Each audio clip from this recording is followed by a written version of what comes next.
speed, John Glenn.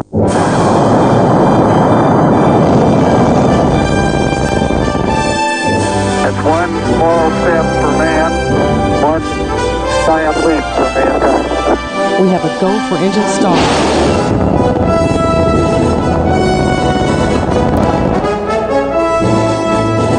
Houston, we've had a problem. Challenger, go with throttle up. Challenger, go with throttle up.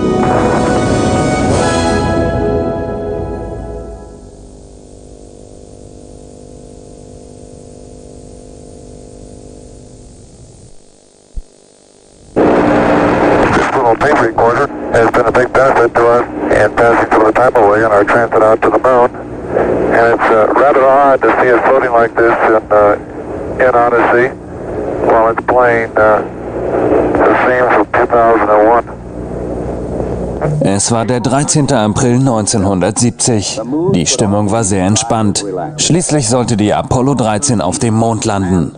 Es war die 5. Mission zum Mond und die 3. Landung auf dem Mond sollte stattfinden. This is the crew of Apollo 13, wishing everybody there a nice evening, and we're just about ready to close out our inspection of Aquarius and get back to a pleasant evening in Odyssey. Good night. 13, we've got one more item for you when you get a chance. We'd like you to stir up your cryo tanks. In addition, I have Shaft and Trunnion Okay. for a look at the Comet Bennett if you need it. Okay. Stand by. Okay, Houston, we've had a problem here. This is Houston. Say again, please. Houston, we've had a problem. We've had a main B bus undervolt. Roger, main B undervolt. Okay, stand by, 13. We're looking at it. And we had a pretty large bang associated with the caution and warning there. And as I recall, main B was the one that had a amp spike on it. Houston, wir haben ein Problem. In the interim here, we're starting to go ahead and button up the tunnel again. 11. April 1970, der Tag des Abflugs. Die Crew der Mission: James A. Lovell, Kommandeur und Veteran von 3 vorherigen Missionen. Er hatte den Mond 68 mit der Apollo 8 umkreist. Fred Hayes, es war sein erstes Mal. Er war der Pilot der Mondlandefähre. Jack Swigert wurde zum Piloten der Apollo-Kapsel gewählt. Zuerst war er nur Ersatzpilot, ersetzte dann aber Ken Mattingly, der mit Röteln infiziert war und den Flug nicht antreten konnte. Er schaute sich den Abflug von Houstons Kontrollzentrum aus an. Mission Control. Auto sequence initiated, flight. Roger. Flight booster. No, S4B pre-pass complete. Roger. Flight booster. S1C pre-pass complete. We're on internal power and we go. Roger. How's it look, Econ? You got your space? Looks good, flight. Okay. MCC record us to flight speed. Ignition, flight. Roger.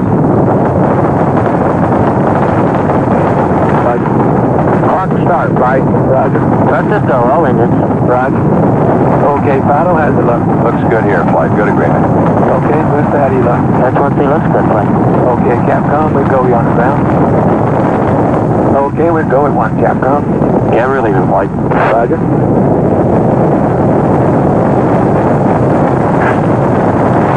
Booster, how do you look? We look good, flight. We go. Okay, Fido. We're go, flight. Looks good here. Guys, how's it look? Good, flight. Okay, Econ, GNC. Looks good, flight. Looks good, flight. Okay, Sergeant. It looks fine. Through max fuel and we go, flight. Roger, Booster. And go for staging, Capcom. Confirm and board out, flight. Roger. Staging, flight. Roger. Flight, Fido, trajectory confirmed, staging. Roger. Flight booster, then board out was way early. Okay. Flight confirmed, number 5 engine down. Roger. Booster, you don't see any problem with that though, do you? Negative, not right now, flight. All the other engines are go. Der nächste Schritt war es, aus dem Erdorbit zu treten und auf den Mond zuzufliegen. Dann sollten die 3 Stufen runterbrennen, um schließlich mit der Mondfähre Aquarius anzudocken. Die Odyssee und die Aquarius entfernten sich von der Erde und waren auf dem Weg zum Mond. We're hard docked, Houston. Roger, understand hard dock, good deal. They pulled Aquarius away from the Saturn third stage, the S4B. Okay, I can see the S4B now at the hatch window. Odyssey and Aquarius moved away from Earth toward the moon.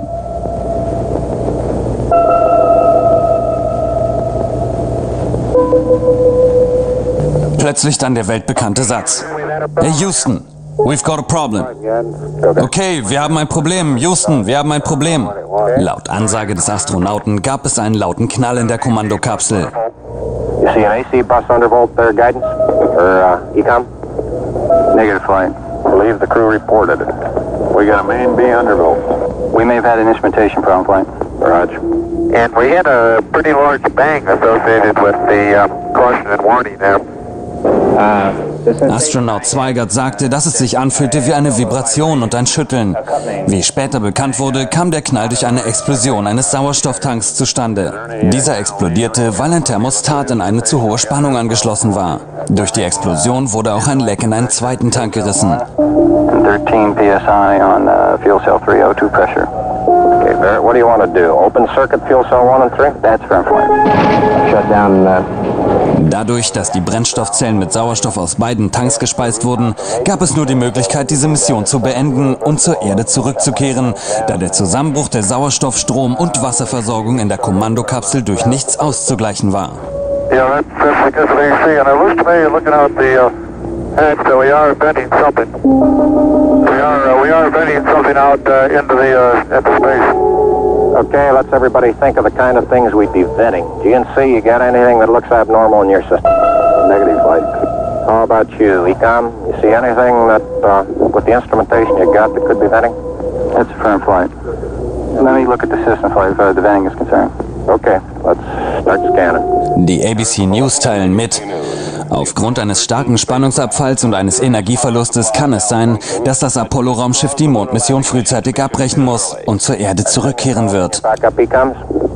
Flight, say again. You called in your backup ecoms now, see if we can get some more brain power in this. We got one here. Im Moment versuchen die Astronauten noch gegen ihr Problem vorzugehen. Es wird gesagt, dass das Raumschiff im Moment nur batteriebetrieben wird. Das ganze andere notwendige Equipment ist zurzeit ausgeschaltet. Okay, now let's everybody keep cool. We got the LEM still attached. The LEM spacecraft's good, so if we need to get back home, we got a LEM to do a good portion of it with. Okay, let's make sure that we don't do anything that's going to blow our CSM electrical power with the batteries, or that will cause us to lose the main or the fuel cell number 2. Okay, we want to keep the O2 and that kind of stuff working. We'd like to have RCS, but we got the command module system, so we're in good shape if we need to get home. Let's solve the problem, but let's not make it any worse by guessing. Ich hatte die ganze Zeit im Hinterkopf, ob wir jemals lebendig wieder auf die Erde zurückkehren würden. Und mir war klar, dass das Kommandomodul irgendwann den Geist aufgeben würde. Okay, I'm coming back to you. Flight, go ahead. I think the best thing we can do right now is start a power down.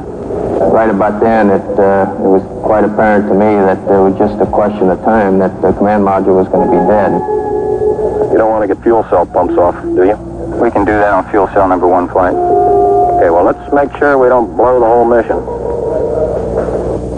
The thing that concerns me is throwing equipment. We had a problem. We don't know the cause of the problem. Flight, I've got a feeling we've lost 2 fuel cells. I hate to put it that way, but I don't know why we've lost them. It doesn't all tag up. Network from Flight. Flight network. Bring me up another computer in the RTCC, will you?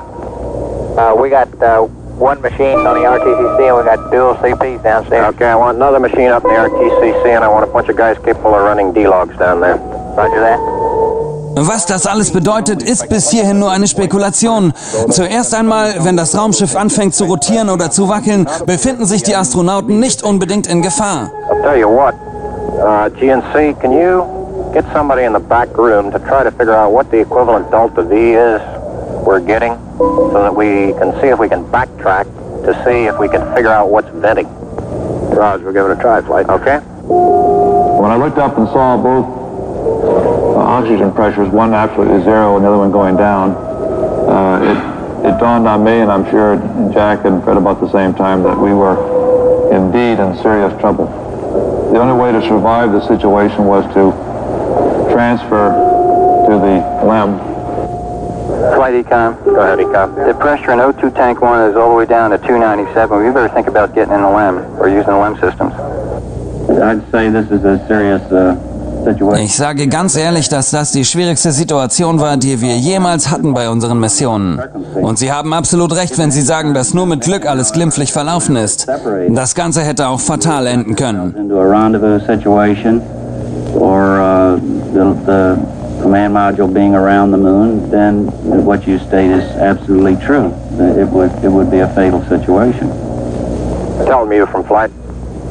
Go ahead, Flight. I want you to get some guys figuring out minimum power in the LEM to sustain life.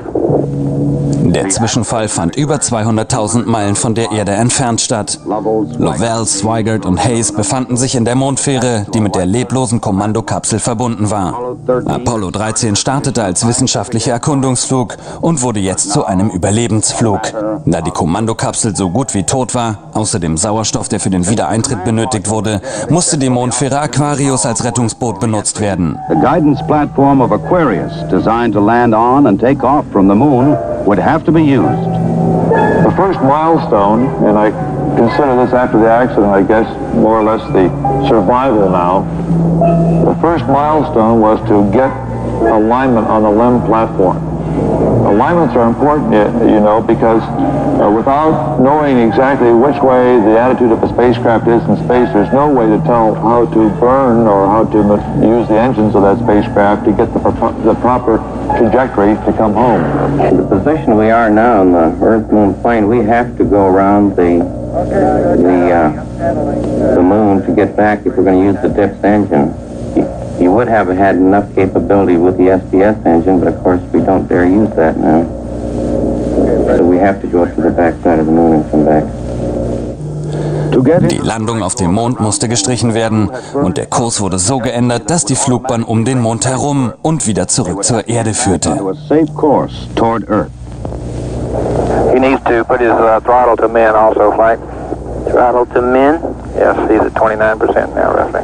This maneuver again was completed on time, and because it was a manual burn, we had a three-man operation. Jack would take care of the time. He'd tell us when to light off the engine, when to stop it.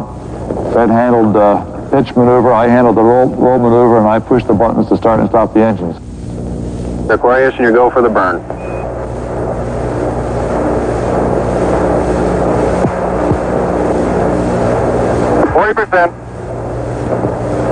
Okay, Aquarius, you're looking good. Auto shutdown. Das erste Problem war gelöst, aber es gab noch eine Menge andere Probleme, die beseitigt werden mussten. Hunderte von Spezialisten befanden sich im Kontrollzentrum in Houston und arbeiteten daran, die Crew wieder unversehrt zur Erde zurückzubringen. Coast-to-coast effort to get the crew back. Ein sehr entscheidender Punkt war die Versorgung. Es gab zwar genug zu essen, doch im Weltraum spielen eine Menge andere Faktoren eine Rolle, wie zum Beispiel der Sauerstoff zum Atmen oder die elektrische Stromversorgung, um das Raumschiff am Leben zu erhalten, Wasser, um das Equipment zu kühlen, damit es vernünftig funktioniert. Doing till we get them back on the water is concentrating on everything that is their lives are dependent upon at the moment, rather than worrying about the accident, because there's nothing we can do about that now. It appears at the present time that everything is under control and that we have a safe situation at the moment. Hey, I want to say you guys are doing real good work. So are you guys, Jack.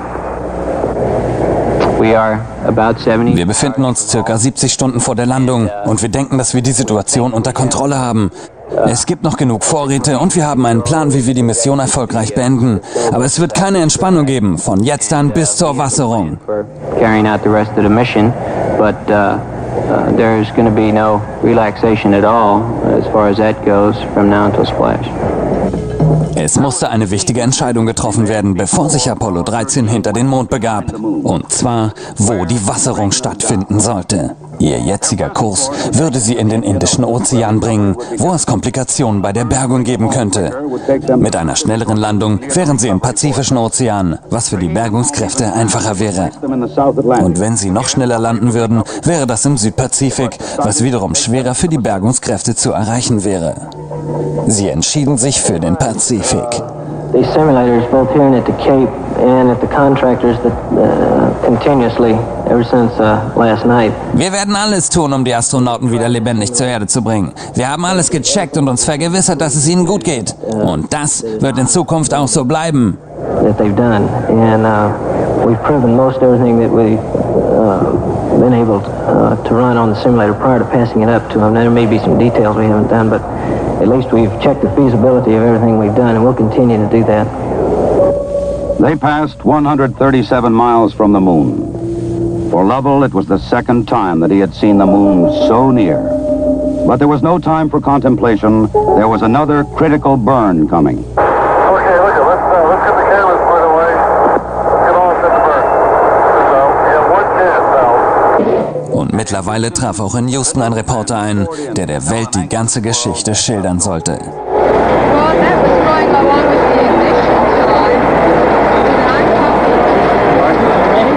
Die dritte Stufe der Saturn flog nach der Trennung von Apollo 13 direkt auf den Mond zu. Der Aufschlag sollte durch den Seismographen, der von Apollo 12 angebracht wurde, gemessen werden. By Apollo 12. By the way, Aquarius, we see the results now from 12's seismometer.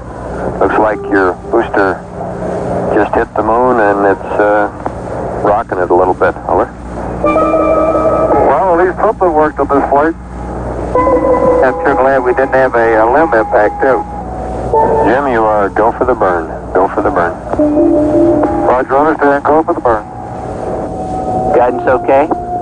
We're good, fine. Control okay? We're okay, fine. Tell me we're go, fine. Inco okay? We're good, fine. Ground confirms ignition. We're burning 40%. West Houston, you're looking good. Roger. Shut down. Roger, shut down. I say that was a good burn. Roger, now we want to power down as soon as possible.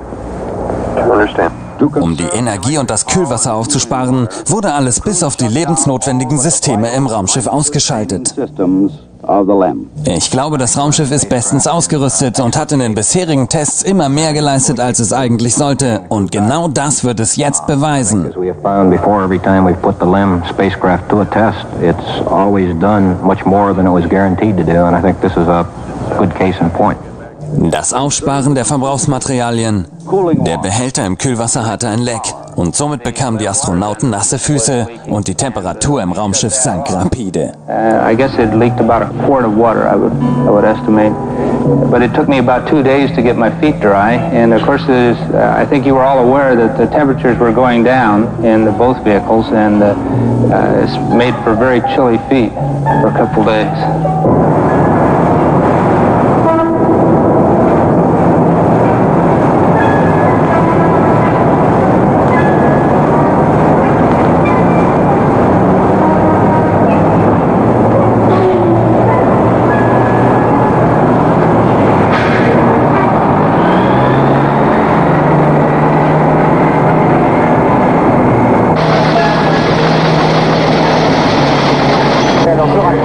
Ok, au revoir.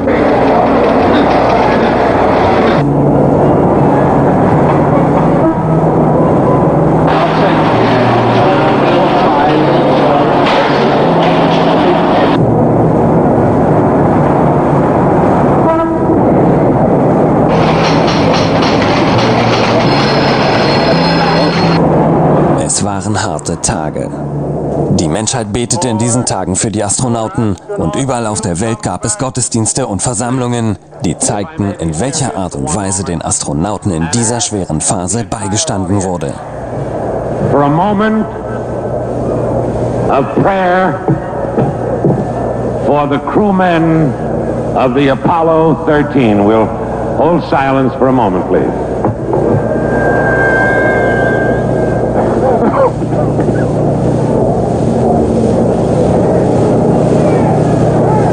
RCS-A stands at 62% and B at 62%. I see we've gone a hell of a long time without any sleep.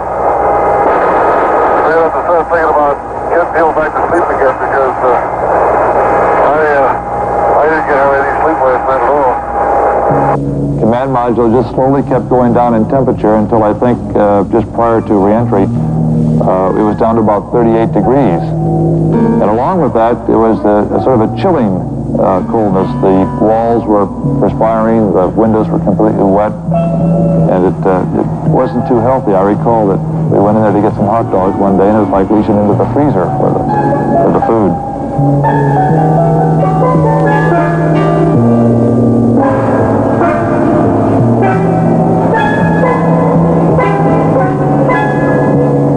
If you want my opinion of how they handled the situation when it happened, they handled it exactly like we'd expect them to. They were about as well on top of it as anybody could be, knowing what we knew, which isn't very much, I'll have to admit. But I think they did it. Die Astronauten haben ihre Sache sehr gut gemacht. Genau wie wir es erwartet hatten. Ich muss zugeben, dass wir zu diesem Zeitpunkt nicht so viel wussten. Aber das Wissen, was wir hatten, wurde perfekt eingesetzt. We actually had a third little sleep restraint, which Fred then put on and buttoned up and kept a little bit warm. Die Astronauten wurden mit dem nächsten Problem konfrontiert. Das Lebenserhaltungssystem der Landefähre war jedoch nicht dafür ausgelegt, 3 Personen mehrere Tage am Leben zu erhalten. Während des Fluges musste zum Beispiel das überlastete Luftreinigungssystem umgebaut werden, um mit dem Kohlendioxidfilter der Odyssey arbeiten zu können, der eigentlich mit dem der Aquarius inkompatibel war. Hierzu mussten aus an Bord vorhandenen Dingen wie zum Beispiel Tüten, Klebeband, Flugplänen und so weiter ein Adapter gebaut werden. Das Bodenzentrum in Houston erarbeitete eine Prozedur, die an die Crew gefunkt wurde, die dann erfolgreich den Adapter nachbaute.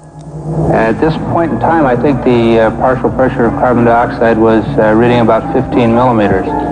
And we constructed 2 of these things and put them online, and I think within an hour, the partial pressure of CO2 was down to 2/10.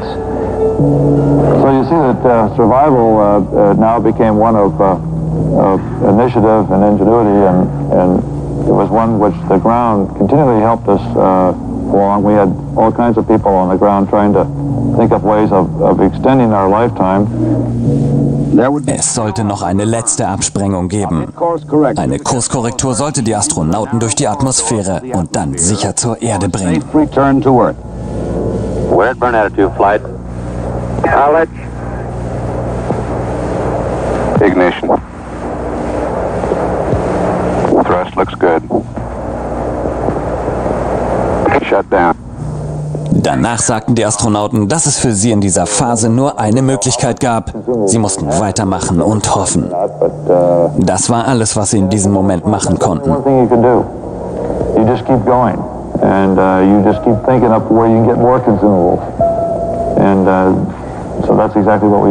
Am 17. April bereiteten sie sich auf den Wiedereintritt vor. Nach einer kurzen Kurskorrektur begaben sich die Astronauten dann zurück ins defekte Kommandomodul.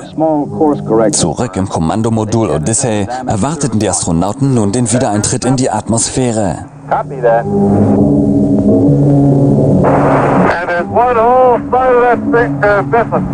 Is that right? The whole panel is blown out, almost from the base to the engine. Really a mess. Man, that's unbelievable. Als zusätzliche Sicherheitsmaßnahme wurde der Wiedereintritt so gewählt, dass ein Punkt im Pazifik mit einer sehr großen Wassertiefe getroffen wurde. Copy that. Farewell, Aquarius, and we thank you.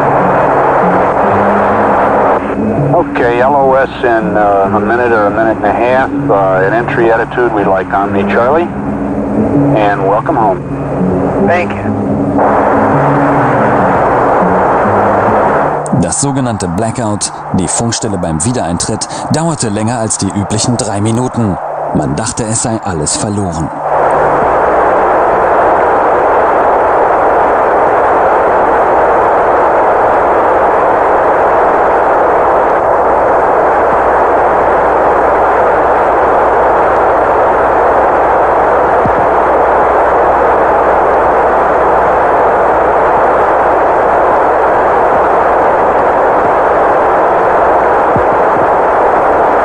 Odyssey Houston standing by, over.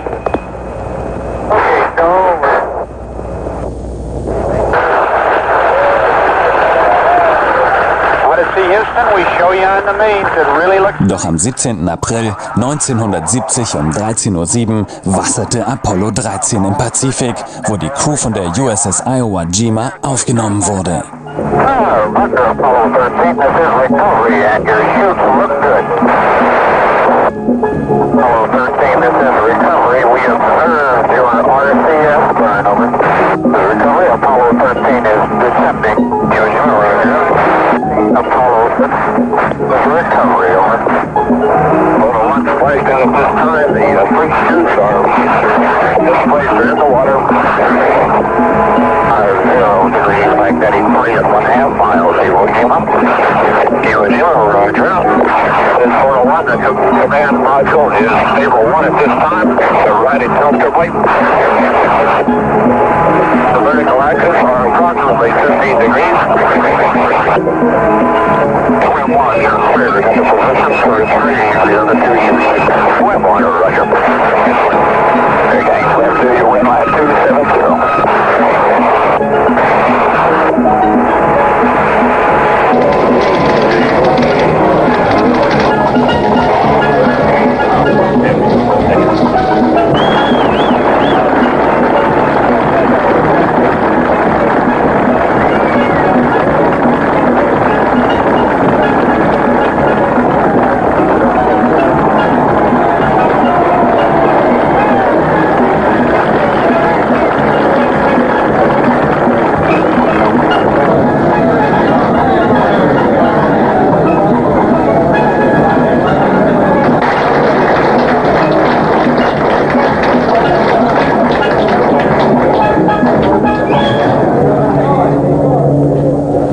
Ich habe mit euch am Telefon gesprochen und ihr sagtet, dass ihr es bereut, die Mission nicht zu Ende gebracht zu haben.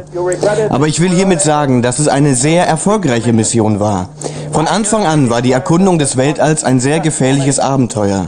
Die Reise von Apollo 13 dramatisierte dieses Risiko. Die Männer von Apollo 13 haben einen starken Charakter gezeigt. Ihr Mut und ihr Wissen hat sie durch dieses Abenteuer gebracht. Das ist der Geist, der Amerika aufgebaut hat. Eure Mission diente dem ganzen Land.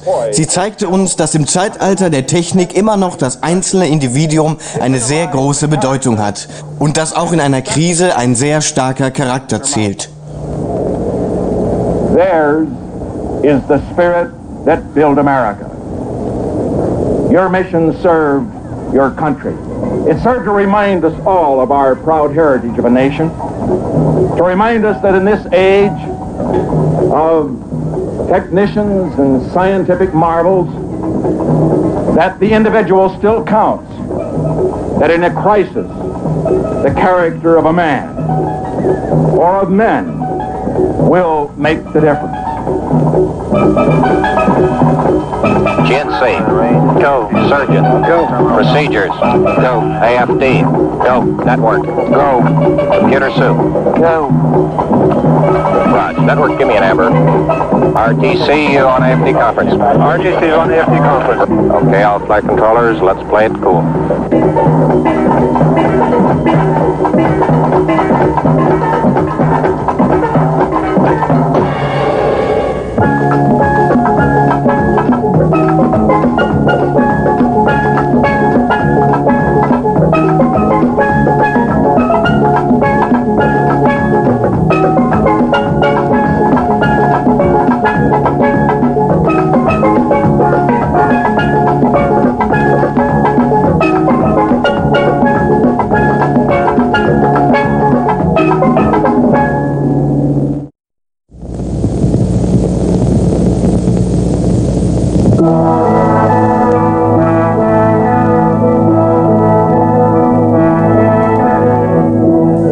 Meilen über dem Mond.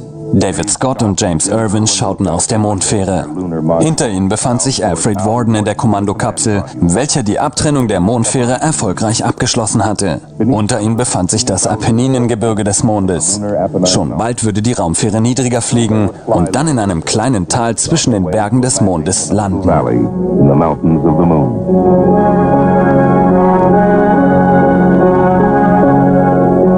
Coming up on pitch over. 64, okay? And LPD. LPD. Coming right. Aus ihrem Fenster konnten die Astronauten das Landegebiet Hadley Rill sehen. Sie bereiteten die Mondfähre mit dem Namen Falcon auf die Landung vor. Dies sollte eines der wichtigsten Kapitel in der Geschichte der wissenschaftlichen Erkundungen werden. 9% fuel.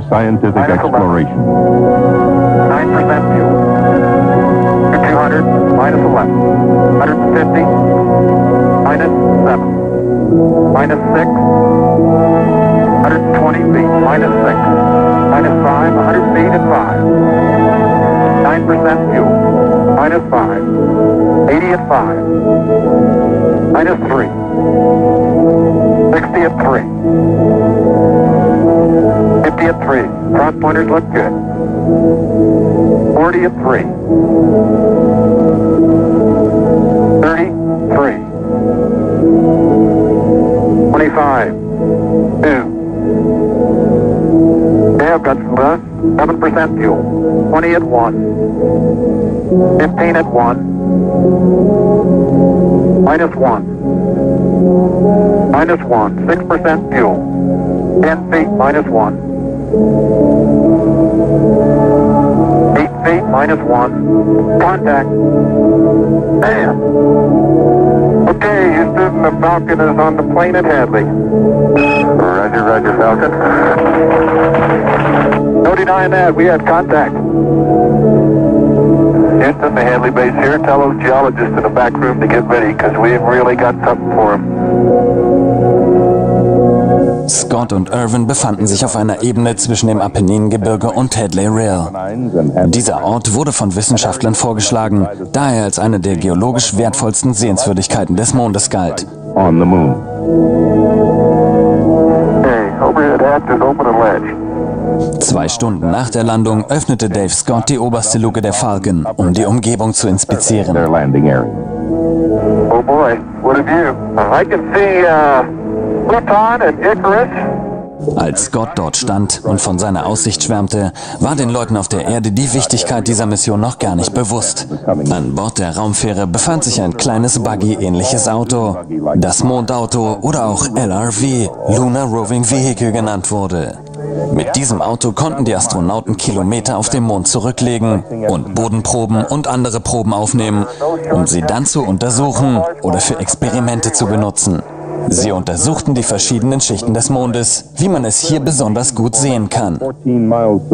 Diese Schichten sollten später noch genauestens untersucht werden, in den Gebirgen und in den Rillen. Sie gaben den Wissenschaftlern eine genaue Auskunft über die Struktur des Mondes. Und eine noch größere Aussagekraft hatten dann die gesammelten Bodenproben.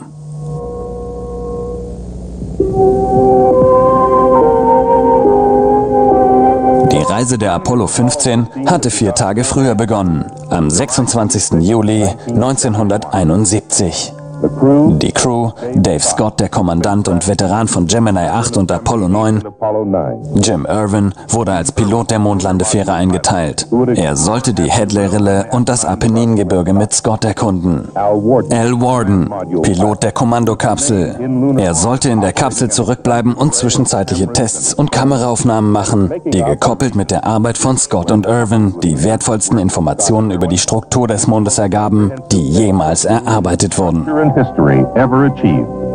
We have complete clearance to launch. We are go. 15 seconds. Guidance internal. 13, 12, 11, 10, 9, 8. Ignition sequence start. Engines on. 5, 4, 3, 2, 1. All engines running. Launch commit. Liftoff. We have liftoff at 9:34 a.m. Eastern Daylight Time.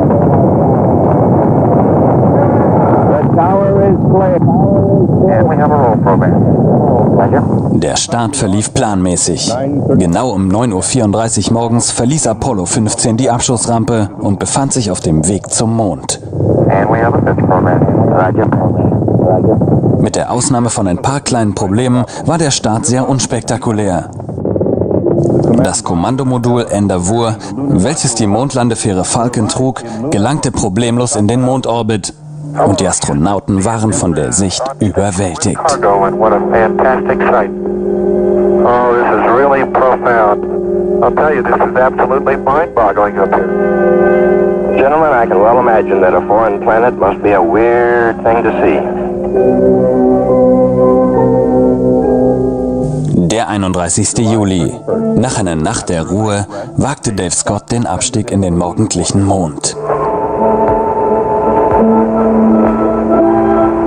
Okay, Houston, as I stand out here in the wonders of the unknown at Hadley, I sort of realize there's a fundamental truth to our nature.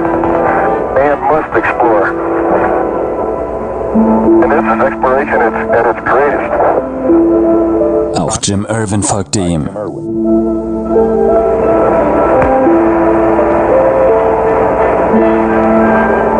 boy, it's beautiful out here. Reminds me of Sun Valley.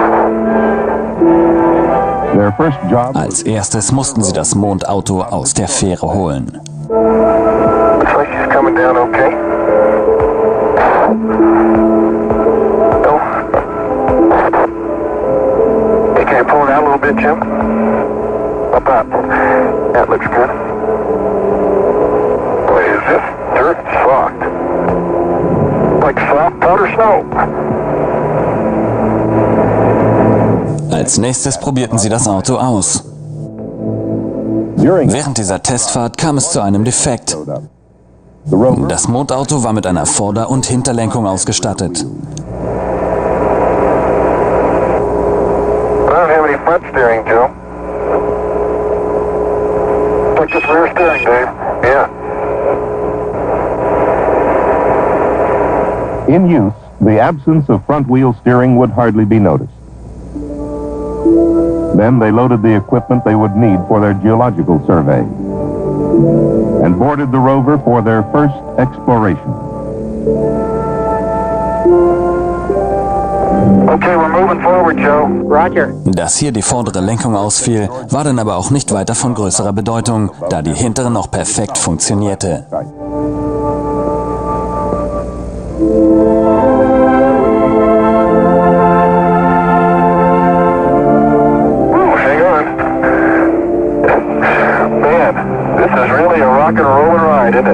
Scott und Irvin luden alle wichtigen Sachen für ihre Mondexpedition ein und begaben sich auf den Weg ihrer Erkundung.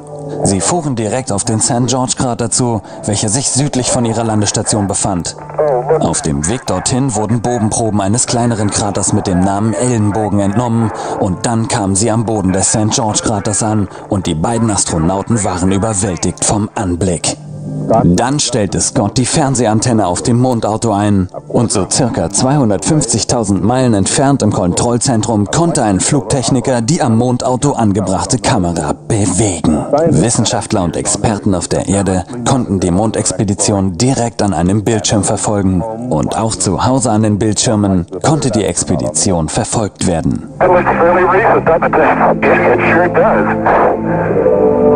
Okay, now we got the fillet, we got the soil, now we need to sample the rock. Die Astronauten nahmen Bodenproben und sie fotografierten die Umgebung. Die Proben bestanden aus Gestein, Erde und Geröll. Soil samples, selected rocks and chips taken from boulders. Can you imagine that, Joe? Here sits this rock and it's been here since before creatures roamed the sea on our little Earth. Mit verbesserten Bohrgeräten konnten sie Bodenproben aus über 2 Meter Tiefe entnehmen. Danach war es an der Zeit, zur Mondfähre zurückzukehren. Nicht um diese Mondexpedition zu beenden, sondern um weitere Vorkehrungen zu treffen. I can't believe we came over those mountains. We did. It's just a beautiful little valley. Yeah, those are pretty big mountains to fly over, aren't they?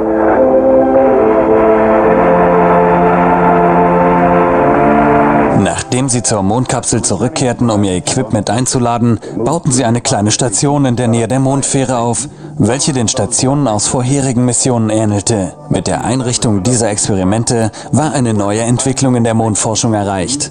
Nun konnten die Wurzeln der Mondentwicklung erkundet werden.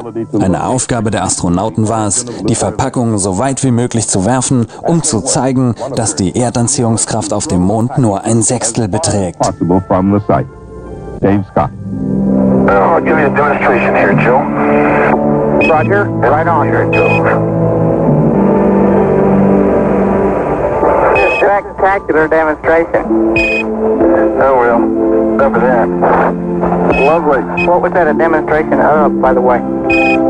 It started out to be of gravity and it wound up being of centrifugal force, I think.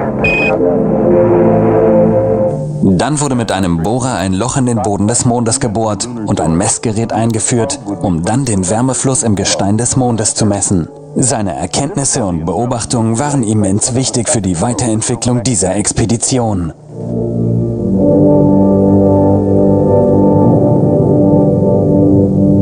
The science station was then activated, and Scott and Irwin closed Falcon's hatch on EVA number 1. And Tsiolkovsky is big enough so that you do get some, at least optical impressions of the central peak being higher than the ridges, but I think it's just because the basin is... Was Al Warden aus seiner Raumkapsel entdeckte, waren eine Anzahl von kleinen Schlackenkegeln, die eindeutig von vulkanischer Abstammung waren.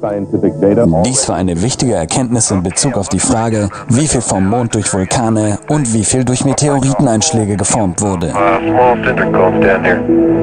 The detection of cinder cones, clearly of volcanic origin, helped solve another element of the controversy about how much of the moon was formed by volcanoes and how much by meteoroid impact. Warden was operating a series of experiments in the scientific instrument module. These included a mapping camera to shoot lunar features and simultaneously the star field. Warden arbeitete an einer Reihe von Experimenten im Wissenschaftsmodul, was so viel wie eine Plattform mit wissenschaftlichen Messgeräten und Kameras war.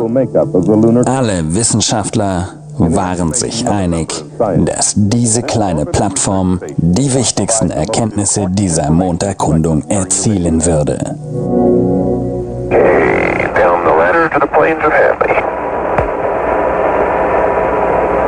Der 1. August. Die Astronauten bereiteten sich auf ihren zweiten Tag auf dem Mond vor. Sie luden alles in das Mondauto ein und es sollte losgehen.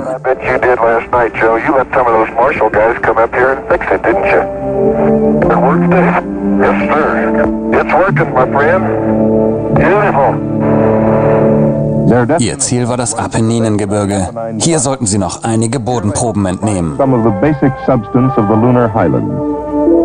Well, as we drive up sun here, I can see Mount Hadley, and the linear patterns in it are really remarkable. Als sie am Fuße des Gebirges ankamen, fingen sie an, Proben von 4 Kratern zu entnehmen. In their traverse. Oh boy, it's a nice little crater in it, it sure is.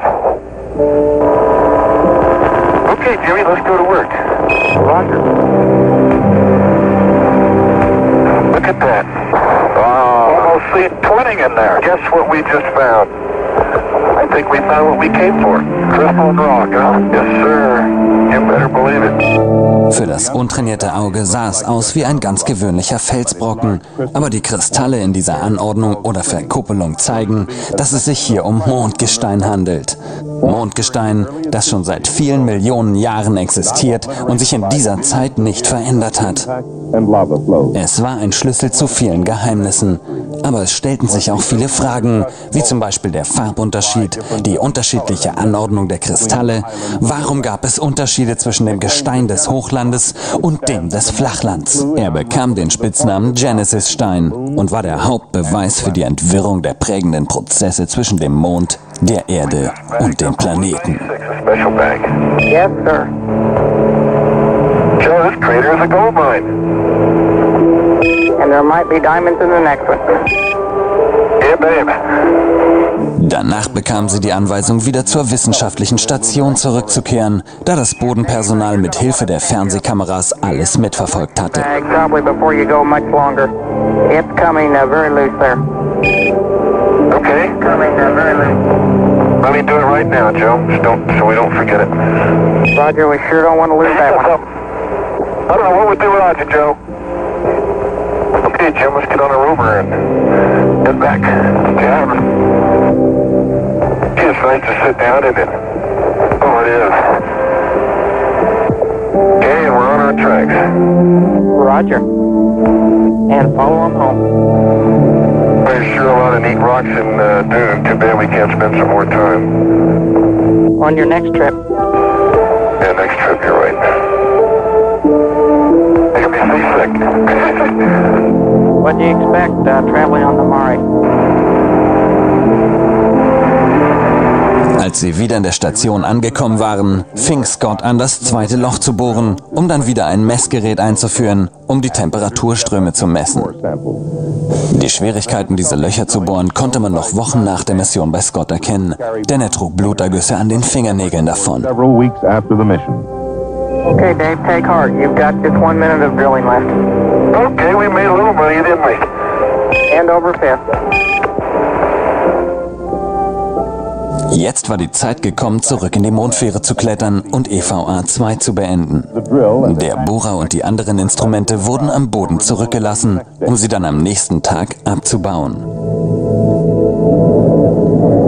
Am Boden schlugen sich die Experten und Wissenschaftler mit den Daten und neuen Erkenntnissen rum, von der Erkundung auf dem Mond und den Experimenten in der Kommandokapsel. Die 1400 Fotos, die die Crew von der Mondexpedition mitbrachte, gaben der Mondforschung eine aufschlussreiche Entwicklung.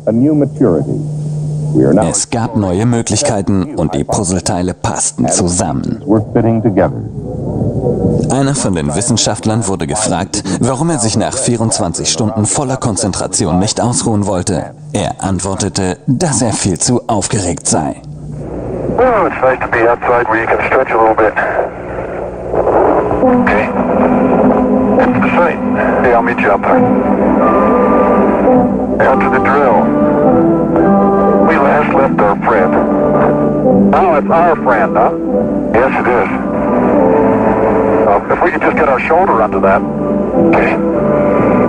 Am nächsten Tag stoppten sie zuerst am Bohrer, den sie bei der zweiten EVA zurückgelassen hatten.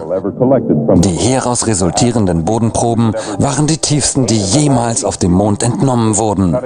Sie gingen durch 58 verschiedene Schichten und waren über 2 Meter tief. Dies würde uns nicht nur mehr über die Struktur erzählen, sondern in diesen Bodenproben befanden sich auch Spuren von Partikeln der Sonne, die uns einen Hinweis zu den frühen Jahren des Solarsystems geben sollten. Aber jetzt war es Zeit für die dritte EVA und die Astronauten begaben sich ein zweites Mal zur Hadley-Rille.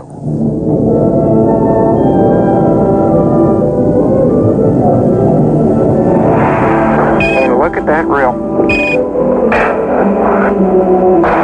How about that? I can see maybe 10 very well-defined layers within that unit.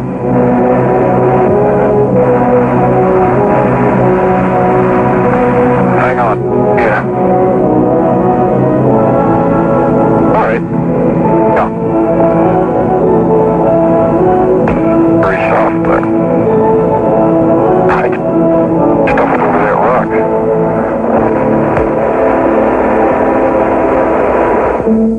Dann stiegen Scott und Irvin ein kleines Stück hinab von der Hadley-Rille und versuchten einen großen Block Mondgrundgestein zu bekommen. Thought to be lunar bedrock. A big rock there. Sure is. Let's go down and get a chunk of the bedrock here. Get a little closer so you get that big chip out of there. Boy, we're rocking. Get ready to move out, Dave? Yep. Something here for the next guy.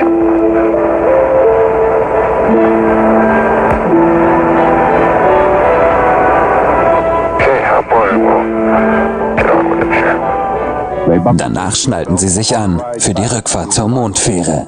Oh, what a big mountain that Hadley is. Yeah, it's beautiful. The sun is really fierce. Oh, look at the mountains today, Jim, when they're all sunlit. Isn't that beautiful? It really is. By golly, that's just super. You know, unreal. Dave, I'm reminded of a favorite biblical passage from Psalm. I look unto the hills from whence cometh my help. Of course, we get quite a bit from Houston, too. Nach einem kurzen Stopp, um einige Proben mitzunehmen, kehrten sie zur Fähre zurück, um die letzte Arbeitsvorkehrung zu treffen.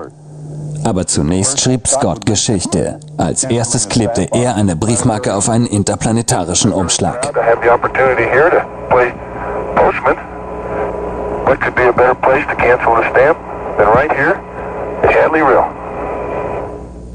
Danach gab es eine Demonstration eines klassischen Experiments. David Scott hielt in seiner rechten Hand einen Hammer, den er für geologische Untersuchungen benötigte, und in der linken Hand eine Falkenfeder, die er von der Erde mitgebracht hatte, hoch und ließ sie gleichzeitig fallen. Aufgrund der Anziehungskraft und der fehlenden Atmosphäre des Mondes fielen beide Gegenstände herunter und erreichten gleichzeitig den Mondboden, was bewies, dass Herr Galileo Galilei vor ca. 340 Jahren mit seinen Fallgesetzen recht hatte. The feather happens to be appropriately a falcon feather, for our falcon, and I'll drop the two of them here, and hopefully they'll hit the ground at the same time. How about that? That proves that Mr. Galileo was correct in his findings. Zum Schluss fuhr Scott das Mondauto ein Stück weg von der Fähre, sodass die Kameras den Abflug beobachten konnten. As the spaceport Reisling would say, we're ready for you to come back again to the homes of men on the cool green hills of Earth. Thank you, Joe. We're ready too. But it's been great. 171 Stunden und 37 Minuten nachdem sie die Erde verlassen hatten, würden sie wieder dorthin zurückkehren, begleitet von der Musik eines kleinen Kassettenrekorders an Bord der Mondfähre.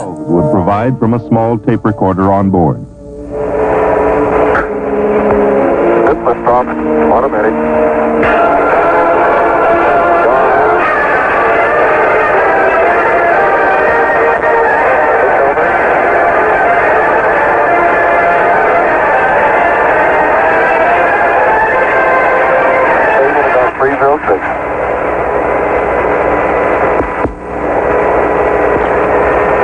Hey, good smooth ride, Ed.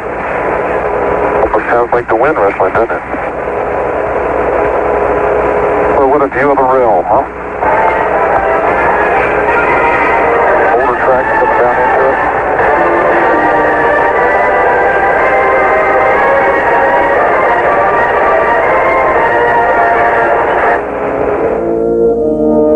Das Rendezvous- und Dockingmanöver verlief ohne Probleme, aber die Arbeit war noch nicht getan.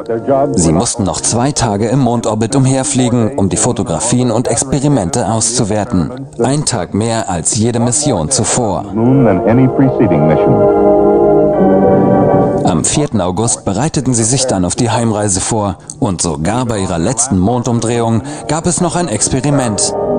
3, 2, 1, launch.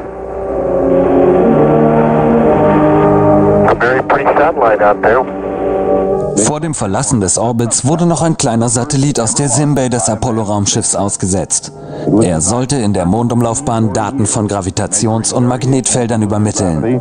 The strength and direction of interplanetary and Earth magnetic fields, and the flow of charged particles in space.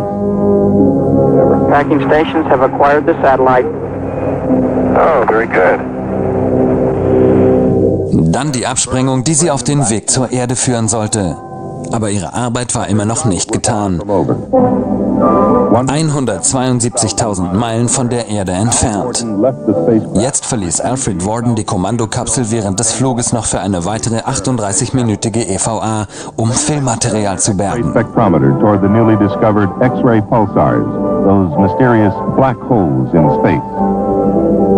At the same time, in accord with the previous plan, an Earth-based Soviet observatory scanned the same areas visually to help derive a model consistent with both sets of observations. During the trip home, dies war der erste Weltraumspaziergang aus der Apollo-Kapsel seit Apollo 9. Gather 50 hours of galactic data. Then, on August 7th, they looked into the fire. Und am 7. August sollte es dann endgültig zur Wasserung der Kapsel kommen. At 25,000 miles per hour. Aber es gab noch eine Schrecksekunde bei der Landung, denn einer der 3 Landefallschirme hatte sich nicht geöffnet. Aber glücklicherweise war das System auf 2 Fallschirme ausgerichtet und der 3. war nur eine hinzugefügte Sicherheitsvorkehrung. Und das zahlte sich hier aus.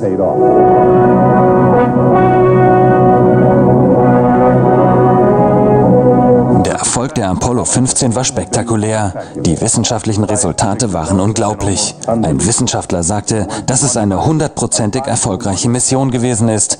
Trotz dieses großen Erfolgs können die manchmal schmerzvollen Erfahrungen auf dem Wege dorthin nicht vergessen werden. Kommandant Dave Scott: Wir haben alles gegeben, was wir konnten, und haben alle dazu beigetragen, dass die Mission so erfolgreich beendet wird.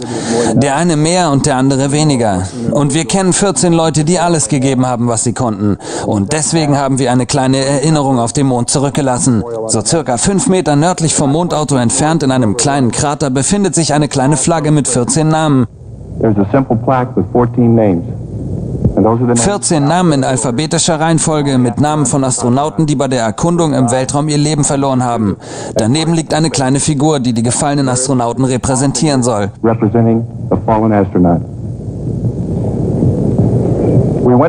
Wir sind zum Mond geflogen als trainierte Beobachter, um Daten festzuhalten. Nicht nur mit unseren Instrumenten, sondern auch in unserem Geist. Und ich möchte Ihnen zum Abschluss noch ein Zitat von Plutarch mit auf den Weg geben. Der Geist ist kein Schiff, was man beladen kann, sondern ein Feuer, was entfacht werden will. Danke.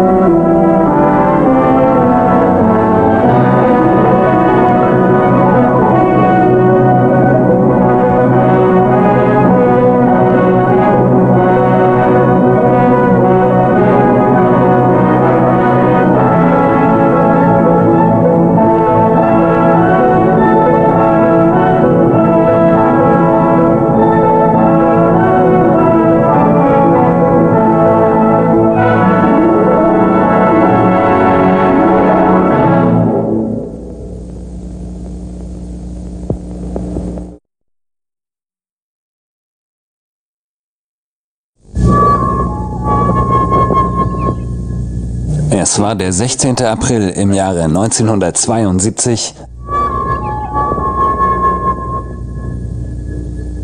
Apollo 16, die 5. Mondlandung der Menschheit, wartete still auf ihrer Abschussrampe, bereit für die Mission.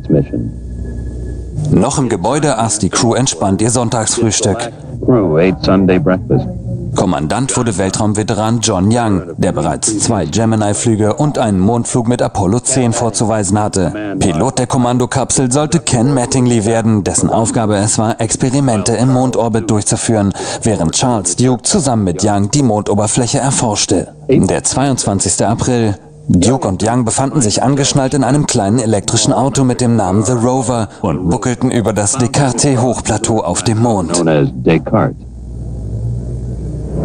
Oh, the old water bag is working super. This is going to be a good day, Charlie. Ow! Woo! Man, that was great. Big skid. We're doing 10 clicks, Tony. Covered me with dust on that one. Young und Duke fuhren das Auto zum Mondgebirge Stone Mountain. Auf der Erde schrieb ein NASA-Geologe auf eine Tafel: Es gibt nichts, was so weit entfernt oder so versteckt ist, dass wir es nicht erkunden können. Zitat René Descartes. John Young erwähnte später, dass Apollo 16 beweisen würde, dass René Descartes recht hatte. Almost like a freshly plowed field that's been rained on. Dabei sah es 2 Tage zuvor noch so aus, als ob dieser Flug niemals stattfinden sollte. Es war, wie Young es ausdrückte, eine äußerst spannende Sache. Es wurde noch an einem Problem an der Trägerrakete gearbeitet, das den ganzen Flug beeinträchtigen könnte. Eine Stunde vor dem Start wurden dann alle Zeichen auf Go gestellt.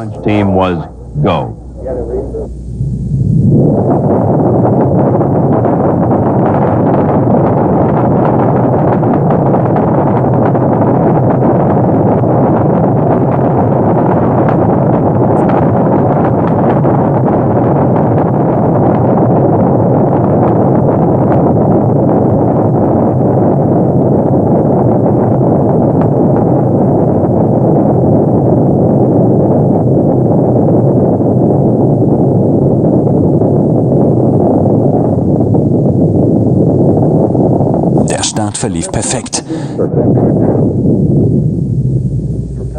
Danach gab es dann einige Komplikationen, die aber mehr nervten, als dass sie wirklich gefährlich für den Flugverlauf waren, wie zum Beispiel der Ausfall des Navigationssystems. Nun musste die Positionsbestimmung ohne technisches Gerät und nur mit Hilfe eines klassischen Sextanten erfolgen. All in all, it had been a quiet flight. Es war der 19. April.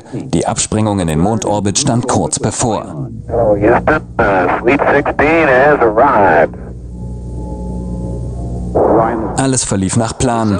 Dann trennten die beiden Piloten die Mondlandefähre Orion vom Kommandoraumschiff Casper ab. Young and Duke undocked the lunar module preparatory to landing, leaving Mattingly in the command module.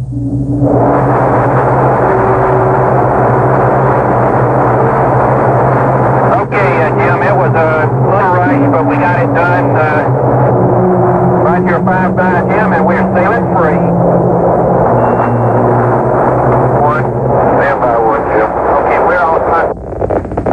Als nächstes müsste Mattingly das Haupttriebwerk des Kommandoschiffs zünden, um es in den Orbit zu bringen. Aber als die Mondlandefähre hinter dem Mond auftauchte, fiel die Zündung des Haupttriebwerks aus und somit konnte die Absprengung nicht stattfinden.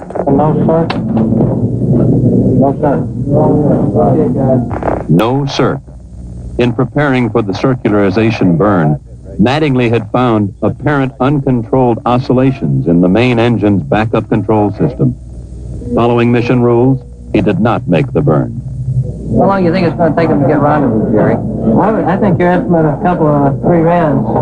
With the backup system having trouble, only the primary system was known to be usable on the engine needed to get the astronauts out of lunar orbit and back to Earth. However, the lunar module engines could be used if the two spacecraft were docked. Nach langen Entscheidungen wurde die Mission dann aber planmäßig weitergeführt. Nur mussten die beiden Raumschiffe nicht beieinander bleiben, sodass sie im Falle eines Problems andocken konnten. Dann würde man die Triebwerke der Mondlandefähre benutzen. Get them back together, get the things back that they want them, get them mentally prepared to do what they're going to do. But now don't take that as input. I'm not talking out loud. I want to take it up myself. Sure. I don't see any way we can continue on. In diesem Moment waren die Möglichkeiten einer Landung sehr gering. Aber das Problem wurde Schritt für Schritt behoben. Der erste Schritt war erledigt. Der zweite Schritt war, das Problem so schnell wie möglich zu analysieren. We should make sure that that's gone, but there's no way, you don't have any other redundancy or other routes. And in lunar orbit, Mattingly flew the command. Und im Mondorbit flog Mattingly dann das Rendezvous-Manöver. Okay, why don't you tell me what to do there, John? Okay. Word's coming back kind of initially from North American that they're suspecting a rate feedback. Building 45 is Jim McDevitt. The team was coming up to speed. Fachkräfte und Experten aus ganz Amerika, nicht nur aus dem Spacecraft Center, sondern auch aus Südkalifornien und dem MIT in Massachusetts, versuchten das Problem zu analysieren und zu beseitigen. You can't use it if you got a broken wire. You don't know it's going to come back again. You know, like I'm drifting the other way. Not according to my needles. Okay, I'll believe your needles. Of course, then you would have had no options. I mean, then it's full speed ahead. I just don't much see how we can make it on this next trip. I think you guys ought to continue to work. So you'd only do it if you had a failure on the primary. Well, how would you ever get the damn thing trimmed then? Well, I would. If I had a failure in the primary, I'd shut it down. Yeah, we must be going in the right direction then. Yeah, you're going to get there. Yeah, but I want you guys to simulate it. Eingrenzen, simulieren, einschätzen. Die Resultate wurden erzielt. Es begann sich auszuzahlen. Nach mehreren Simulationen und Datenauswertungen kam die Bodenkontrolle zu dem Entschluss, dass die resultierende Kursabweichung beherrschbar war, sodass die Mission wie geplant fortgesetzt werden konnte. Und nach dem frühen Pessimismus fing es jetzt an, wieder besser auszusehen. On the next rev, Rev 15, we'll give you a go or no go for another try.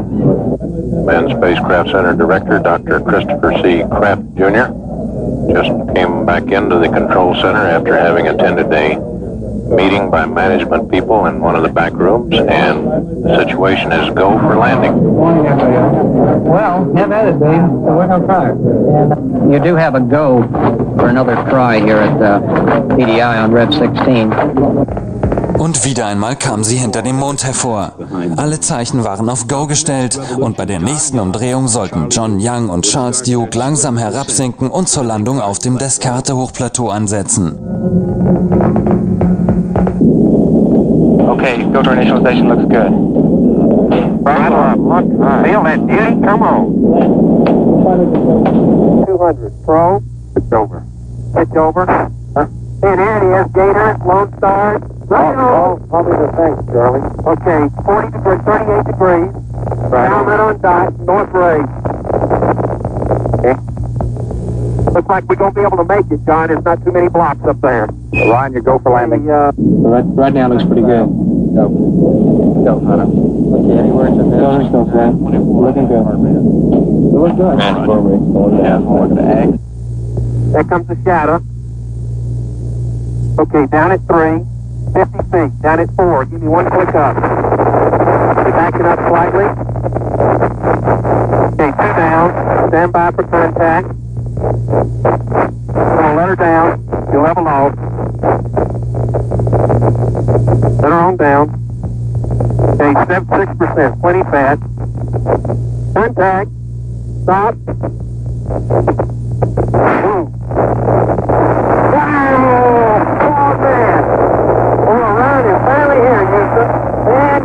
Es war eigentlich vorgesehen, dass Young und Duke direkt nach der Landung anfangen, das Gebiet zu erkunden.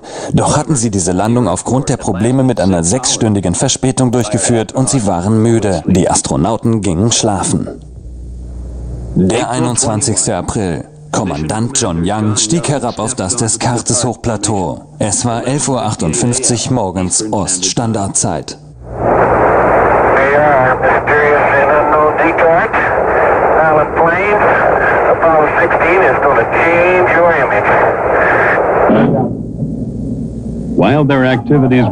Während ihre Aktivitäten im Missionskontrollzentrum verfolgt wurden, beobachteten auch Wissenschaftler im wissenschaftlichen Unterstützungsraum die Mission. Nachdem sie den Rover aus der Mondlandefähre entladen hatten, stellten sie die US-Flagge auf. Hey John, this is perfect with the limb and the rover and you and Stone Mountain and the old flag. Come on out here and give me a salute. Big Navy salute. Off the ground, before. There we go. Young baute eine UV-Kamera auf und führte erstmals astronomische Aufnahmen durch, die dann später auf der Erde ausgewertet werden sollten. Es war schon lange ein Wunsch der Astronome, ein Teleskop auf dem Mond aufzustellen. Vielleicht würde sich hieraus der Mond als perfekte Basis für zukünftige astronomische Beobachtungen entwickeln.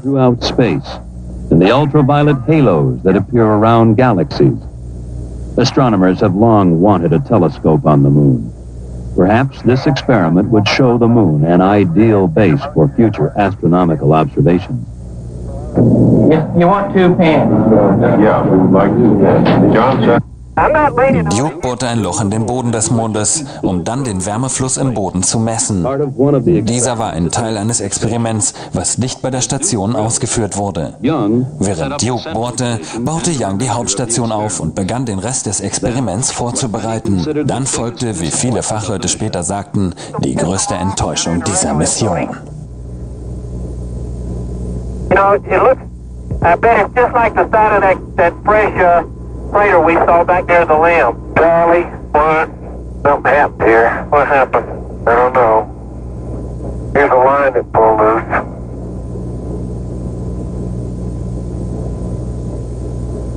Uh-oh. What line is it? That's the heat flow. Pulled it off. Yeah, sorry. I didn't even know it. Now that means you've got to mate all those wires, separate wires in there, and have them insulated from one another. That's right. And if that doesn't occur, what are the chances of shorting out the central station? Einige Kabel des Wärmeflussmessgeräts waren defekt und es wurde versucht, einen Weg zu finden, um dieses Problem so schnell wie möglich zu beheben. Auf dem Mond fuhren die Astronauten mit den anderen Experimenten fort. Young platzierte eine Reihe von Sensoren in der Oberfläche des Mondes. Dann legte er Sprengsätze, die er dann zündete, was vergleichbar war mit Geologen, die auf der Erde nach Öl suchten. Search for oil. 4, 3, 2, 1, fire. Ducking the ground and I try to get this the whole Die Astronauten sammelten weiter Proben aus der Umgebung und aktivierten ihre Experimente. Dann gingen sie zum Rover zurück und bereiteten sich auf ihren ersten Ausflug außerhalb der Landezone vor, um nach geologischen Proben zu suchen. And here we go. Ihr erster Ausflug führte sie ca. 1 Kilometer westlich von der Landezone weg. Sie hielten zweimal an, um Proben zu entnehmen und Experimente durchzuführen.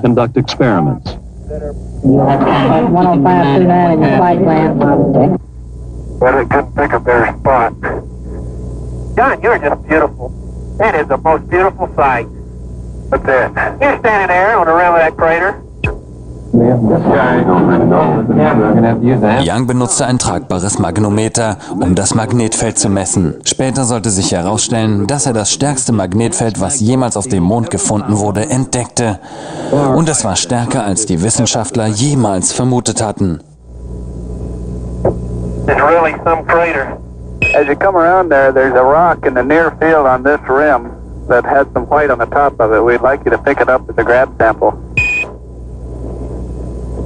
This one right here? That's it. This one right here? That's it. You got it right there. Okay, we copy that. Einen Zwischenstopp sollte es noch geben, bevor sie zur Mondlandefähre zurückkehren würden, um diese EVA zu beenden. Duke machte die Fotos und Young fuhr mit dem Rover durch die Krater. Es war eine harte Aufgabe für das Mondauto. Full test. Man, you are really balanced. Is he on the ground at all? That's 10 kilometers. Huh? He's got about 2 wheels on the ground. Okay, turn sharp. I have no desire to turn sharp. Okay, here's a Sharpie. Hey, that's great. He's a big rooster tail out of all 4 wheels. And as he turns, he skids, the back end breaks loose just like on snow. Come on back, John. Hey, the deck is running. And I'll tell you, Indy's never seen a driver like this. And when he hits the craters and starts bouncing, it's when he gets his rooster tail. He makes sharp turns. Dann ging es zurück zu ihrer Mondstation. Experimente sollten aktiviert und EVA Nummer 1 sollte beendet werden.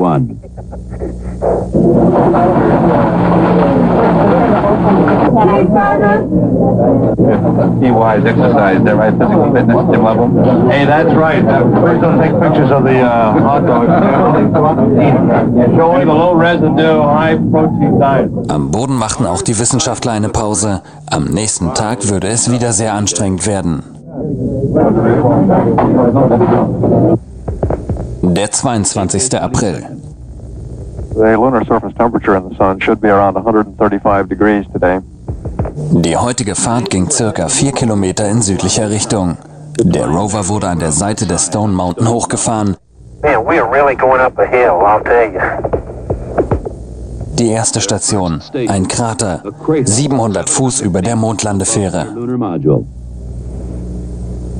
Wow, what a place. What a view, isn't it, John? It's absolutely unreal.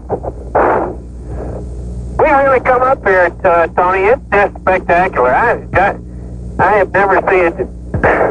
All I can say is spectacular, and I know y'all are sick of that word, but my vocabulary is so limited. Let's see what we can do. If we got the great soil, we got certainly something. We could go to one-man sampling and maybe do it. Auf diesem Ausflug kam es zu 6 Zwischenstopps. Sie sammelten alles auf, von den größten Steinen bis hin zu den kleinsten Partikeln. Sie führten verschiedene Experimente durch, wie zum Beispiel das Messen der verschiedensten Magnetfelder oder auch das Messen der Widerstandsfähigkeit der Mondoberfläche.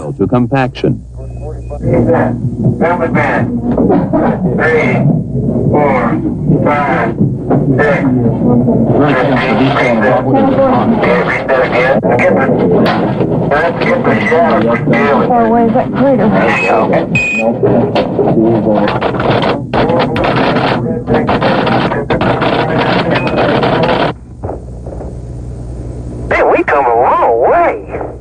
Hey, John, it's easier to go straight across. That was fun. Well, I haven't had any trouble. Okay. I have a tough time walking up Sie there. hatten genug Proben gesammelt. Es war Zeit, in den Rover zu steigen und zur Mondlandefähre zurückzukehren. And they did it in 2 minutes less travel time than ever pre-planned. Fantastic. Tony, how about an extension, you guys? We feeling good. If they're all we're going to do tonight was sit around and talk. Aber mit dem limitierten Vorrat an Sauerstoff und Wasser im Rucksack mussten sie nun langsam EVA Nummer 2 beenden. Okay. Now I think they realize that it's not more, well, a gee whiz. Ich denke, dass Sie jetzt bemerken, wie wichtig Ihre Arbeit dort oben ist und dass es auch ein großer Schritt für die Zukunft sein wird. And much more important for the future. Es ist nicht nur eine Erkundung, sondern auch enorm wichtig für die Wissenschaft. Es ist toll, was Sie da oben leisten. Ray Bradbury claims that Ray Bradbury sagt, dass das Erkunden des Weltraums durch die Menschen der erste Schritt in die Richtung der Unsterblichkeit ist, seit der Erfindung der Religion. Der 23. April. Es wurde die Entscheidung getroffen, das defekte Wärmestromexperiment nicht zu reparieren. Es wäre ein zu großer Aufwand gewesen, der zu viel Zeit gekostet hätte. Anstelle dessen kam es zum dritten Ausflug der beiden Astronauten. Das Ziel war der North Ray-Krater, der in etwa 5 Kilometer nördlich von der Mondstation lag. Dies war der größte Mondkrater, der jemals von Menschen erkundet wurde. outstanding. Hey, Tony, it seems to me this is a more subdued surface over here than going towards South Ray. Oh, spectacular. Just spectacular. Wow. Sorry, Charlie. Beautiful. I gotta keep my eye on the driving. That's great. Jack, that's a good point to remember. All three crews now tend to think they're there before they get there. I remember. Man, does this thing have steep walls. They said 60 degrees. Now, I tell you, I can't see to the bottom of it, and I'm as close to the edge as I'm going to get. That's the truth. Der Rest war Routine, wenn man das bei den Monderkundungen überhaupt so nennen kann. Tests, Proben sammeln und Fotos machen. Sie mussten sich beeilen. Die Zeit war heilig auf dem Mond. They look like drill holes is what they look like. You do that in West Texas and you get a rattlesnake. Here you get permanently shattered soil. How about rolling that one over? No way. Dann gab es eine der eindrucksvollsten Entdeckungen der Mission. Look at the size of that beaky. It is a beaky, isn't it? It may be further away than we think. No, it's not very far. It was just right beyond you. And we better press on for the big boulder? Can't look there. It's dirty. Okay, we're headed that way. You get the tongs, John? Yep. I'll carry the rake. That big black dot.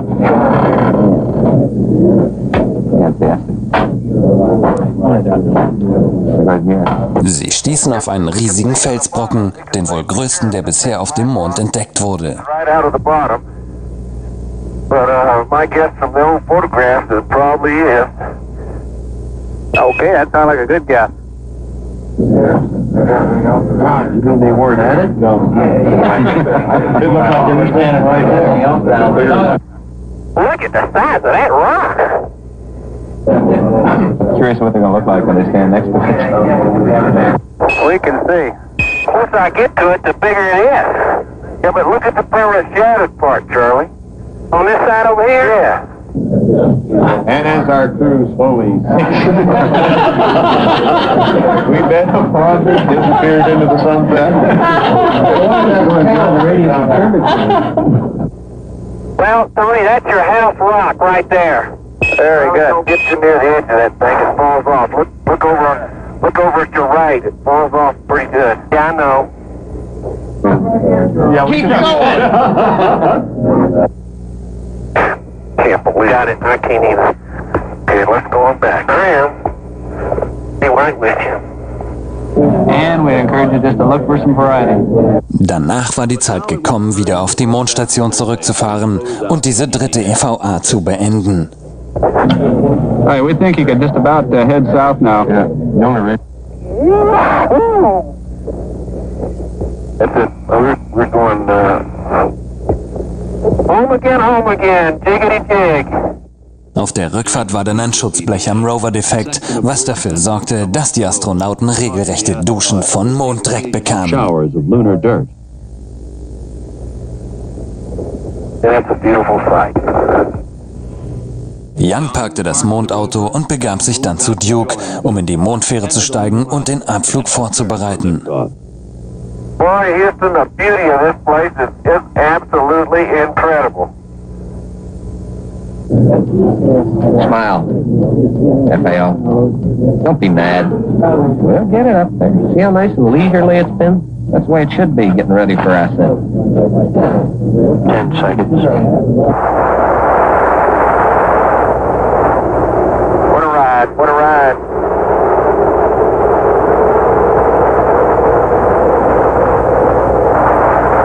Midcover's on time.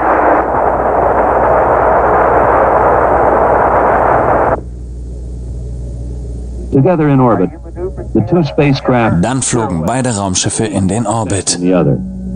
This is one of the fastest maneuvers I've made in a long time. Nach einer kurzen Zeit begann die Mondlandefähre mit dem Kommandomodul anzudocken. Maneuvered to docking. John Young, Ken Mattingly und Charles Duke waren wieder vereint im Kommandoschiff und bereiteten sich auf den nächsten Tag vor, wenn die Mondlandefähre abgeworfen wurde und sie den Mondorbit verlassen würden, um zur Erde zurückzukehren. Der 25. April. Ken Mattingly führte noch eine EVA aus, 173.000 Meilen von der Erde entfernt. Als er den Mond umrundete, machte er nicht nur visuelle Entdeckungen, sondern führte auch eine Reihe an komplexen Experimenten durch. Viele der erworbenen Daten wurden sofort nach Houston weitergeleitet. Es wurden Hunderte, Tausende von hochauflösenden Bildern der Mondlandschaft gemacht und Mattingly machte jetzt einen Weltraumspaziergang, um die Kanister mit dem Filmmaterial an Bord zu holen. Charlie Duke stand an der Luke, um ihm zu helfen. Es war eine erfolgreiche Mission und John Young sagte, dass sie so viel gesehen hätten wie andere Leute in 10 Lebzeiten. Es wurden Tausende von hochauflösenden Bildern der Mondlandschaft gemacht.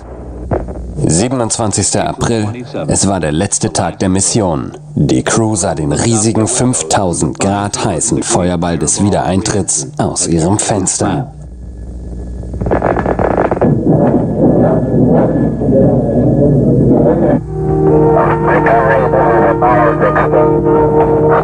Apollo 16, this is recovery. Welcome back, go ahead. That is beautiful, isn't it?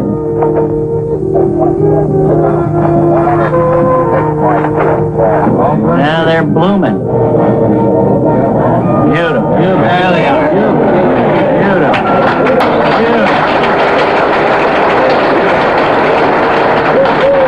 Apollo Control Houston, an observer on the Ticonderoga estimates the distance from the ship about 1 mile.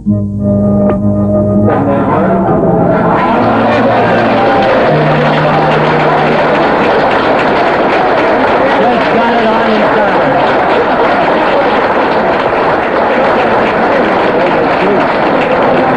There we go, Joe.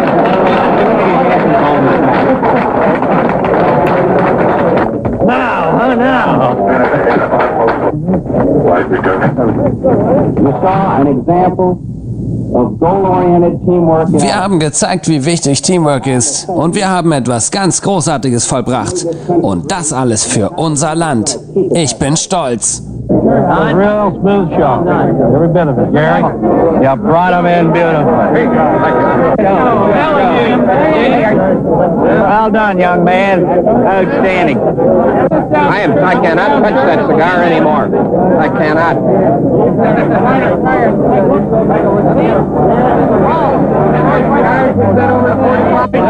I told him they're going to improve the skyline. Mike, congratulations. Well done. Yeah, we got one more. Well One more to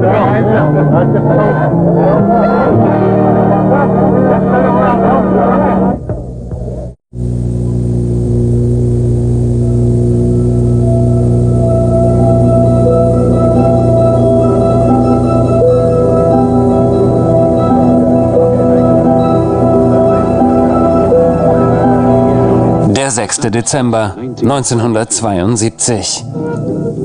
Weltraumveteran Eugene Cernan wurde als Kommandant der Apollo 17 gewählt. Er sollte der letzte Apollo-Astronaut sein, der auf der Oberfläche des Mondes stand. Dr. Harrison Schmitt, besser bekannt als Jack. Er war der erste Wissenschaftsastronaut der NASA, der seine Füße auf den Mond setzte.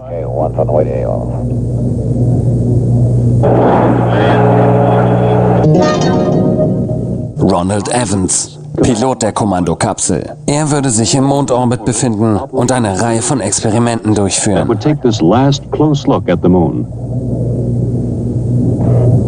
Im Jahre 1675 wurde Sir Isaac Newton von seinem Kollegen Robert Hooke gefragt, wie er es geschafft hatte, so viel zu erreichen. Wenn ich weiter als andere gesehen habe, dann nur, weil ich auf Schultern von Giganten stand.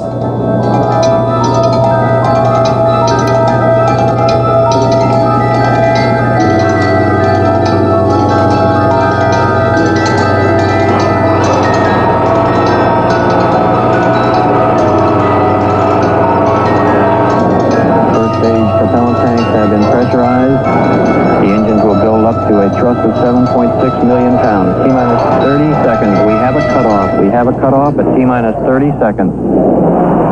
This cutoff was automatic, done by the sequencer. One command. Wir hatten den Countdown gestoppt, da ein Kommando nicht durchgeführt werden konnte und somit die Ablaufsteuerung einen Fehler meldete. Trotz dem Fakt, dass vieles manuell geregelt wird, hat die Ablaufsteuerung einen Fehler gemeldet und somit wurde der Countdown gestoppt. Most of the work was being done right off the firing room in the Launch Control Center at Kennedy.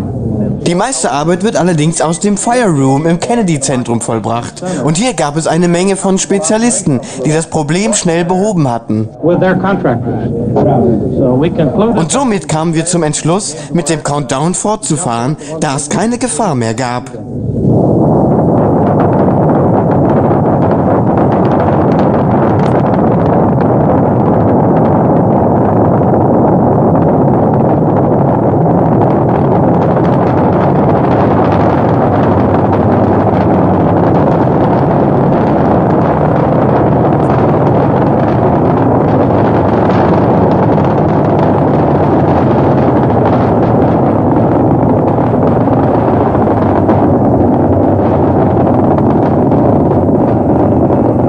Houston, you are go for orbit. Go for orbit. Those are kind words, Robert. We're go for orbit here.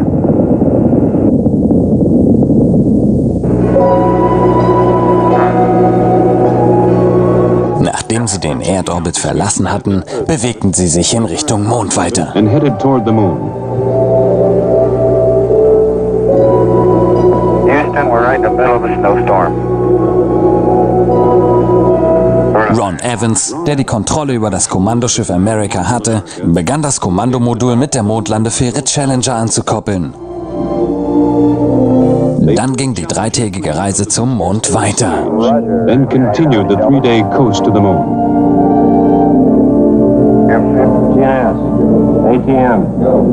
Even as Cernan, Evans and Schmitt headed toward... Sogar als Cernan, Schmitt und Evans auf dem Weg zum Mond waren, wurden am Boden Simulationen bearbeitet für das erste Skylab. Simulation for the first Skylab. As you're probably well aware, we are still working working on other programs, Skylab being the prime effort starting in the spring of next year. Wie Sie bestimmt alle wissen, arbeiten wir zurzeit noch an anderen Programmen. Skylab startet im nächsten Jahr. Gleichzeitig arbeiten wir noch mit den Russen zusammen. Dieses Programm sollte im Jahre 1975 starten. Es wird der Beginn einer neuen Ära. Hoffe ich. It's the start of a new era, I hope. Skylab wird im Frühling des nächsten Jahres starten. Mit 3 Männern, die 28 Tage dort oben verbringen werden. Und dann nach 2 Monaten nach deren Landung werden weitere 3 hochfliegen für 56 Tage. Und 2 Monate nach deren Landung werden wieder 3 Männer für 56 Tage die Erde verlassen. Also wird das Jahr 1973 ein sehr lebhaftes werden, wenn wir das aus der Sicht der Weltraumerkundung sehen. Der 10. Dezember 1972. America und Challenger befanden sich im Mondorbit. Houston, this is America. You can breathe easier. America has arrived on station for the Challenger head. Am nächsten Tag stiegen Chernin und Schmidt in die Mondlandefähre, um abzudocken. And undocked.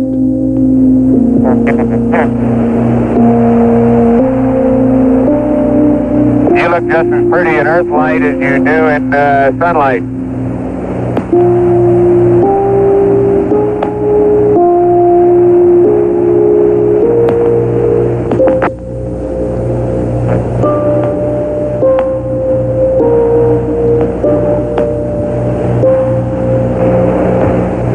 Roger, America.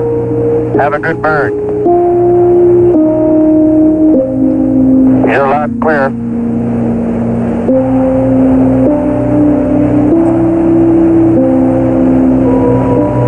Sie ließen das Kommandomodul zurück und flogen über ihr Landeziel, das Taurus-Littrow-Gebiet. Das Taurus-Littrow-Gebiet. Hier, so erhofften sich die Experten, sollte älteres Probenmaterial zu finden sein als bei den vorangegangenen Apollo-Missionen und Materialien, die von Mondvulkanen stammen.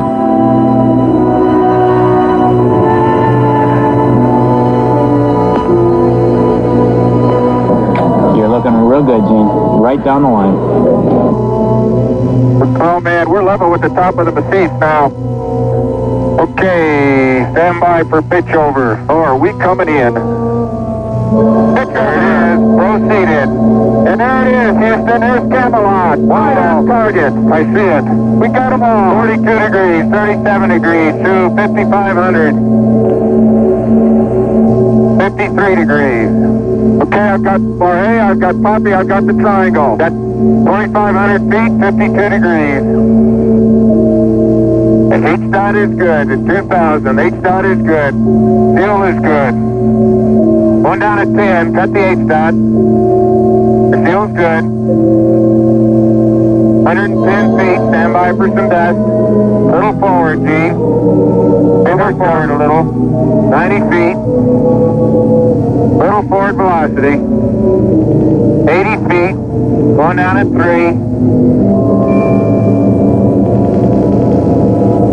Getting a little dust. Going down about 2. Very little dust. Very little dust. Stand by for touchdown. Stand by. 25 feet. Down at 2. Feels good. 20 feet. Going down at 2. 10 feet. 10 feet. Contact. Stop push. Engine stop. Okay, Houston, the Challenger has landed. Roger, Challenger, that's super. Houston, you can tell America that Challenger is a Taurus Littrow. Der 11. Dezember. Chernin und Schmidt verließen die Mondfähre, um ihre erste EVA zu starten. As I step off at the surface at Taurus Littrow, we'd like to dedicate the first steps of Apollo 17 to all those who made it possible. Als erstes mussten sie das Equipment einladen. Sie entluden ihren Rover, das elektrische Auto, mit dem sie ihre Erkundungsfahrten durchführen würden. That's beautiful. This has got to be one of the most proud moments of my life, I guarantee you. We thank you very much. Während Chernin den bepackten Rover fuhr, trug Schmidt das Scientific Experiments Package, ALSEP. Hey, do you need me, G? No? I'm gonna go deploy an LSEP. Have at it. In Houston beobachteten diverse Wissenschaftler im Kontrollraum ihre Aktionen. Sie gaben Anweisungen an die Astronauten. Okay, Bob, I've got my tools of the trade right here.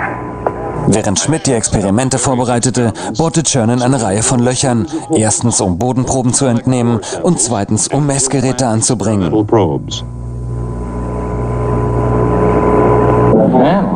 We're out in the ejector blanket of Camelot for sure now. Yeah. Man, it didn't feel like this stuff was that hard.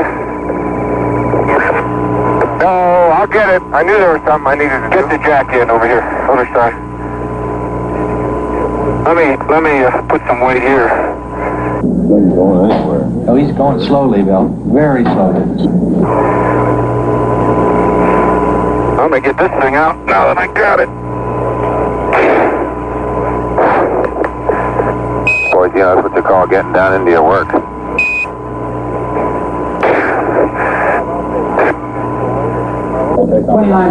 Yeah, that's 29.5 minutes from now, but remember, they left this side a little bit late. There he is. Okay. Jim, you better make it clear to Parker that we got to pull out. Auf dem Mond und auf der Erde begann der Kampf gegen die Zeit, denn der Vorrat an Wasser und Sauerstoff in den Rucksäcken war begrenzt, wie die Stunden des Lebens im Vakuum des Mondes. The vacuum of the moon. We're up in the area. There you go. Watch that cable. Cable. Cable. Watch the cable. Cable number 1. You know, they're all fixed, Lee. They'll break the whole world before they'll break the cable this time. Als das ALSEP aktiviert war, verließen sie den Standort, um eine kleine Bodenprobenexkursion zu machen. Ja, bisher sieht alles sehr gut aus. Das Wärmeflussexperiment funktioniert hervorragend und die Daten werden problemlos übertragen, sodass wir hier in wenigen Stunden die wichtigsten Wärmeflussinformationen empfangen werden. The drilling process, and in a few hours they should be starting to get true heat flow information. Let's see if I can't crash the corner and get that contact. See if I can't get it. Look at the boulders out there. Es war Zeit, zur Challenger zurückzukehren, um Experimente zu aktivieren und dann in die Mondlandefähre zu steigen. I was strolling on the moon one day in a merry, merry month of December. May is the month. May, that's right. May is the year of the month. Während sich die Astronauten ausruhten, arbeiteten Techniker in 2 Nationen an den technischen Problemen des Testprogramms des Apollo-Sojus-Projektes, welche die erste amerikanisch-russische Weltraummission werden sollte.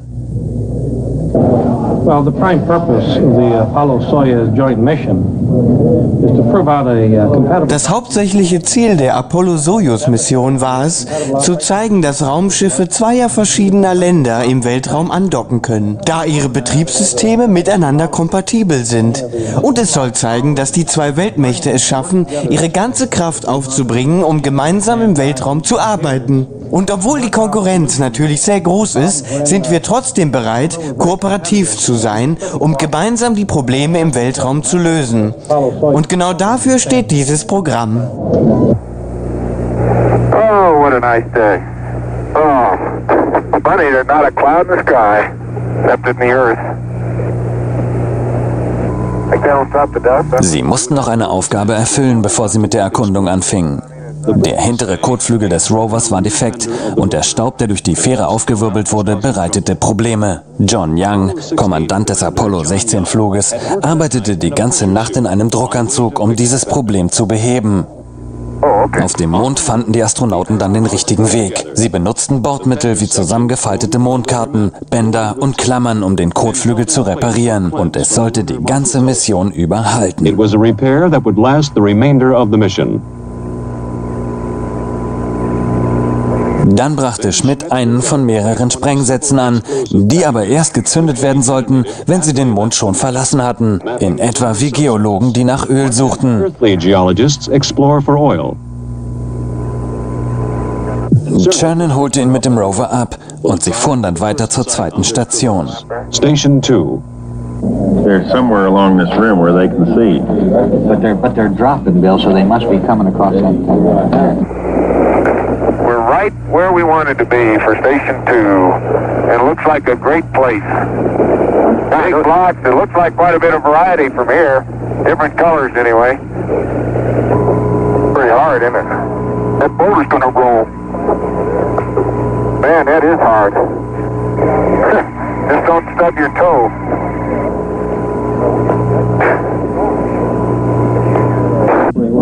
The foreground features are somewhat different, simply because they were farther up onto the hill, I think. But otherwise, that's remarkable. Rotary, it's obviously very cohesive because the bottom of the core is not smooth. It's very jaggedy and fragmental-like. Gene's finished with the core tube, then we should be able to go. If we get that pan.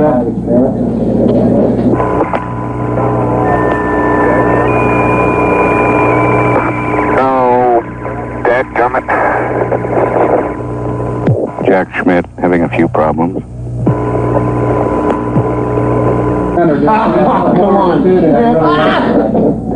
Chernin und Schmidt widmeten sich bei ihrer zweiten Tour vorwiegend dem südlichen Massiv, wobei sie bei den Kratern Amundsen, Lara und Camelot anhielten, Proben einsammelten und weitere Messinstrumente installierten. Die größte Überraschung dieser zweiten Tour war jedoch der Krater Shorty. It's all over. Orange. Don't move it till I see it. I've stirred it up with my feet. Hey, it is. I can see it from here. It's orange. That's the volcanic mist. Somebody unplugged silver. Am Rande des Kraters fand Schmidt inmitten eines mehreren 100 Quadratmeter großen aschefarbenen Geröllfeldes Steine mit orangefarbenen, blau-grauen und bräunlichen Einschlüssen. I think it's the most exciting we have come across since the beginning of the Apollo program. I believe that it's going to be the most rewarding of all the finds on Apollo. Light gray material on either side. Oh man, that's incredible. Hey, Gene, we're going to have to, that's incredible. You need to get a down sun color. There isn't enough time, Tony, to do it, no matter which way you want to do it. We need more time. We may have to slip 5 in a little bit. He's getting about 3 centimeters of wax. They got to leave at a certain time regardless of what we got. Going to give up all the light mantle stuff. Aber sie mussten den Krater Shorty mit seinen orangefarbenen Steinen verlassen, denn die Zeit, der größte Feind dieser Mission auf dem Mond und auf der Erde, war begrenzt. I can't believe we sampled the whole thing. Die wichtigen Minuten wurden knapp. Schnell zum Rover, zurück zur Mondstation und dann die zweite EVA beenden. Das war jetzt die Devise. We'd like you to leave immediately. Okay. My golly, this time goes fast. Und als sie ihren letzten Schritt des zweiten Tages beendeten, wurden von verschiedenen Technikern auf der Erde der dritte Tag im Weltraum vorbereitet. I have a model here of the space shuttle. As you see it, Ich habe hier ein Modell des zukünftigen Raumschiffs. Anhand von Simulationen und Beobachtungen der aktuellen Vorgänge ist es uns gelungen, ein neues, weitaus besser ausgestattetes Raumschiff zu entwerfen, womit die Weltraumerkundungsflüge demnächst durchgeführt werden sollen. Space, we're beginning to understand the potential, the economic potential. The need is to bring larger arrays of instrumentation up in space. The need to provide man with a real capability to work up in space. Okay, Bob, I'm on the pad, and it's about 4:30 Wednesday afternoon as I step out onto the plains of Torres Littrell. Beautiful valley. Der 13. Dezember. Gestern erkundeten sie das südliche Ende des Tals und heute ging es in die nördliche Richtung. Yeah, well, let's ask for an extension. Hey, Jim, this is the last time for you to really go to bat for us, Jim. We know you'll do it for us. Send them an extension for that else. Yeah.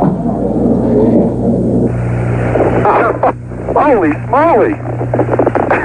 Why are we on a slope? You okay? Man, that's rough country in there, isn't it? Well, you're looking across Henry. Yeah. And let me see what it is. Apollo science will continue. Die Apollo-Wissenschaften werden weitergehen. Und wir werden in den nächsten Jahren sehr viele Geheimnisse aufdecken. Die Menschen haben begriffen, dass es ihre Aufgabe ist, den Weltraum zu erkunden, und sie werden zurückkehren, um den Mond und andere Planeten zu erkunden.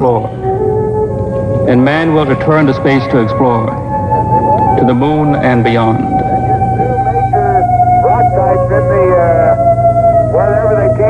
I'm firmly convinced. Ich bin voll davon überzeugt, dass es eine ganze Philosophie inklusive der Religion verändert hat. Und ich glaube, dass wir noch gar nicht begreifen, was die Weltraumerkundung wirklich bedeutet. Und es wird noch eine Weile dauern. Ich hoffe, dass ich noch am Leben bin, wenn wir auf dem Weg sind, das Solarsystem zu verlassen und andere Planeten wie die Erde zu finden.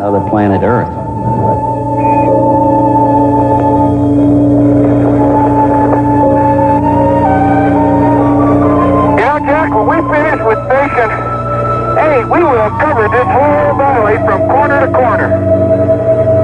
That was the idea. Einmal mehr war die Zeit gekommen. Eugene Cernan und Jack Schmitt gingen zum Rover und kehrten zur Challenger zurück. Aber bevor sie die Oberfläche des Mondes verließen, gab es eine kleine Zeremonie. It's a rock. Ein Stein, zusammengesetzt aus den verschiedensten Fragmenten, sollte mit zur Erde gebracht werden. Mit allen Ländern der Erde sollte der Stein geteilt werden. Hiermit wurden die Gefühle der gesamten Apollo-Crew symbolisiert und dargestellt, dass die ganze Welt ein Teil der Weltraumerkundung war.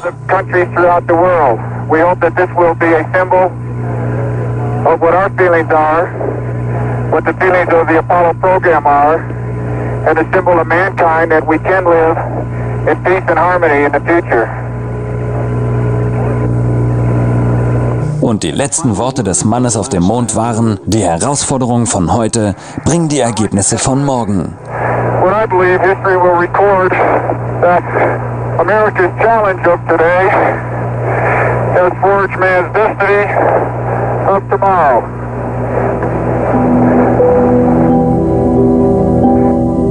Während Cernan und Schmitt die letzten Vorkehrungen für den morgigen Abflug trafen, arbeitete Ron Evans im Orbit.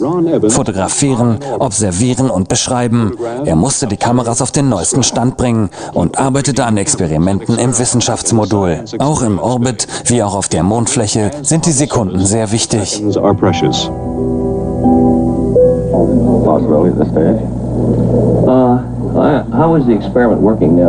Es sieht alles sehr gut aus mit den Experimenten. Wir haben viele neue Erkenntnisse erhalten. In the broad sense, layering, for example. This is the infrared scanning radiometer. What does that do? Mit dem Radiometer können wir die Temperatur des Mondes messen und es kann eine Karte erstellt werden, die uns zeigt, wie hoch die Temperatur unterhalb des Raumschiffs ist. Und dieses Experiment war ein voller Erfolg. One other thing, how is the experiment working mechanically as far as the man and the machine? Die Hardware des Experiments funktioniert hervorragend und der wichtigste Teil dieses Experiments ist der Mensch, der das Gerät richtig bedienen kann. An important part of the experiment is it requires the man to operate it.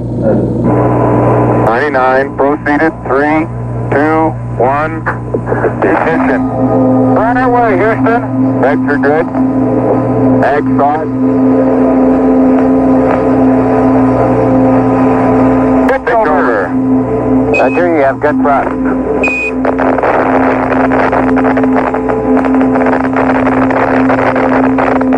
Okay, 30 seconds. 308 your number. Take on through 1,500 feet, and H-dot looks good. An der Abschussrampe der Mondlandefähre, die nun für immer auf dem Mond bleiben würde, hinterließen die Astronauten eine Plakette, auf der geschrieben stand: Hier wurde der Mond zum ersten Mal von der Menschheit erkundet. Dezember 1972, Anno Domini. Möge der Geist des Friedens, den wir mitgebracht haben, in den Leben der gesamten Menschheit wiedergespiegelt werden. Eine Umdrehung später holten Cernan und Schmitt Evans ein und bereiteten sich auf das Undock-Manöver vor. Good to see you. Good to have you all back up here. It's been a good trip. Yeah, that Challenger's a beautiful vehicle. You betcha. Der 16. Dezember. Ziel war es, aus dem Mondorbit auszutreten und zur Erde zu fliegen. Houston, America has found some fair winds and following seas, and we're on our way home. Hey, this is great. Talk about being a spaceman. This is it. Der 17. Dezember. 172.000 Meilen von der Erde entfernt. Ron Evans verließ das Kommandomodul. Hello, Mom. We see you, Ron. Looking great. Okay. Hey, John. How you doing? Hi, Jamie. Evans was retrieving film. Er holte die angebrachten Fotos und Filmkameras herein, die während seiner Mondumkreisung Aufnahmen gemacht hatten. And the lesson's in. Bevor er wieder ins Raumschiff stieg, schaute er noch einmal auf die halbmondförmige Erde. Es sollte noch 2 Tage dauern, bis sie zu Hause ankamen. Der 19. Dezember. In diesem 500 Grad heißen Feuerball flogen sie durch die Erdatmosphäre. Im Raumschiff befanden sich ca. 110 Kilogramm des Mondes.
This closes a golden chapter in the age of space exploration.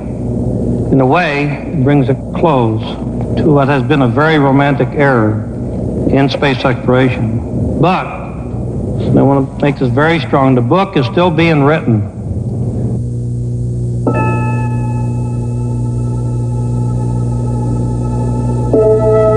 The moon, a lonely world in the absence of man.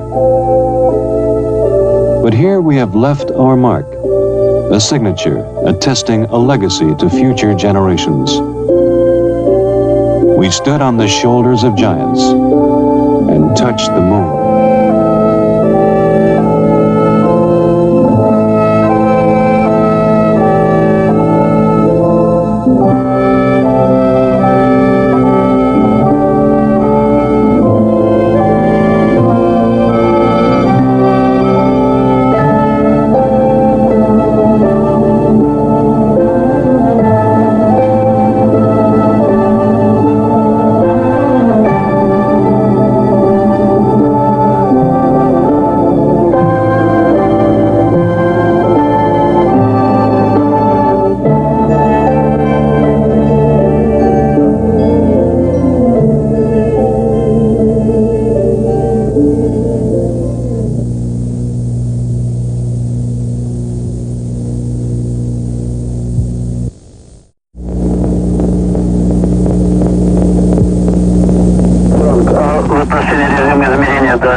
What about this?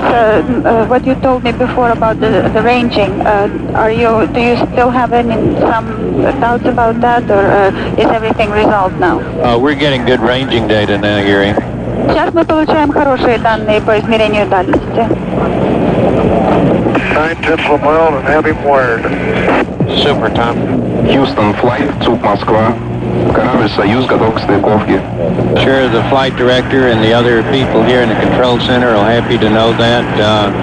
I'd like you to know that Apollo is go for dock also. Спасибо, Юрий Степанович, очень рад это слышать. Я уверен, что все остальные наши управленцы и руководитель полета будут тоже очень рады это слышать. Что касается Аполлона, Аполлон тоже готов к стыковке. And if you'll excuse me just for a minute, I'll pass that word on now.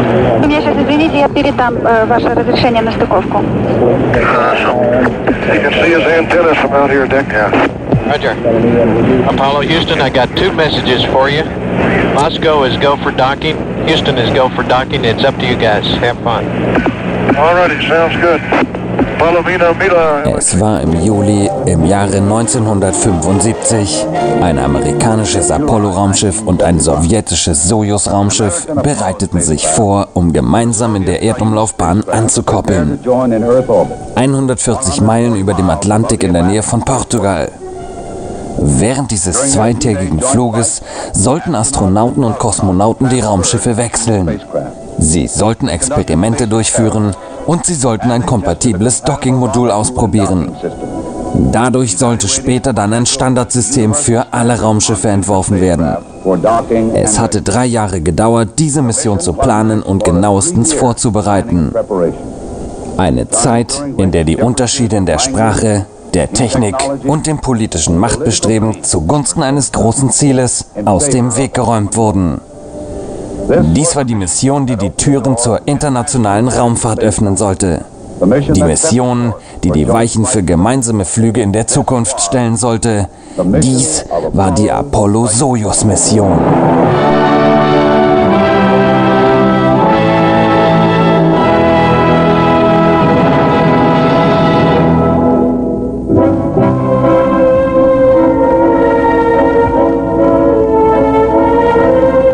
In der morgendlichen Stille des 15. Juli lief der ordnungsgemäße Countdown, der Apollo der üblichen Präzision.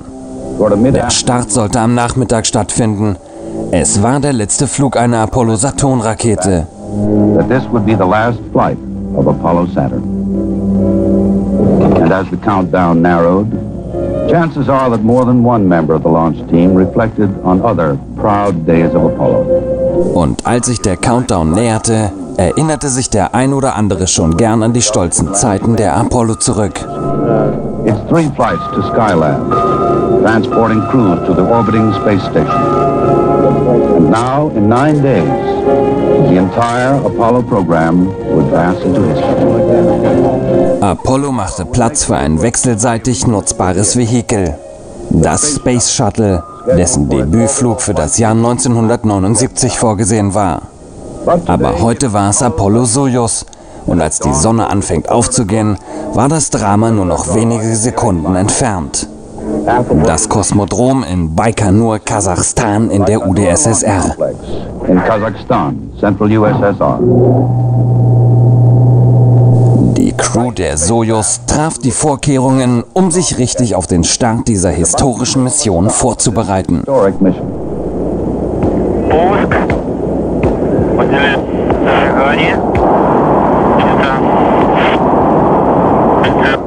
Ключ на дренаж. На дренаж.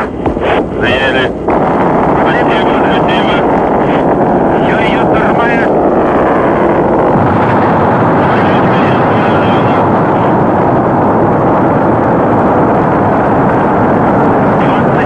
Im Missionskontrollzentrum in Moskau beobachten die Flugleiter den Start der Sojus. Weniger als 9 Minuten nach dem Start trat die Rakete in die Erdumlaufbahn ein.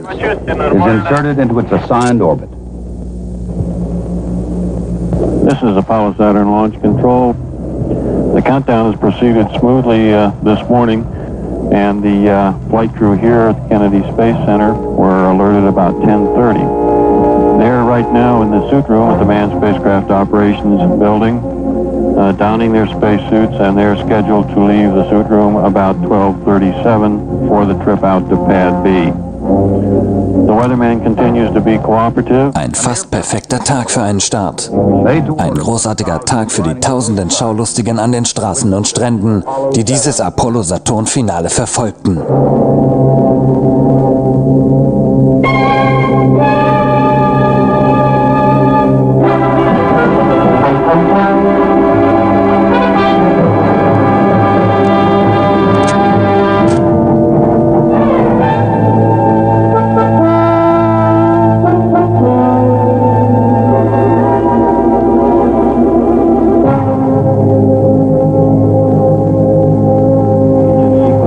At 3.1 seconds in the countdown.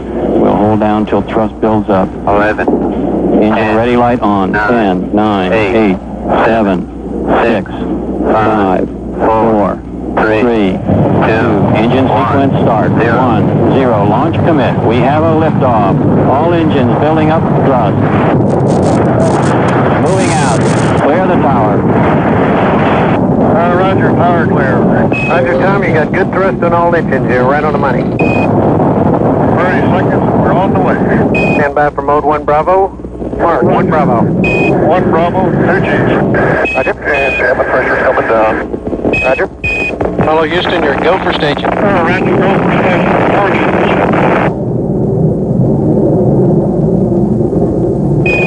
Okay, and that light is on the 4B. We got acceleration. Roger. Auch Apollo trat erfolgreich in die Erdumlaufbahn ein.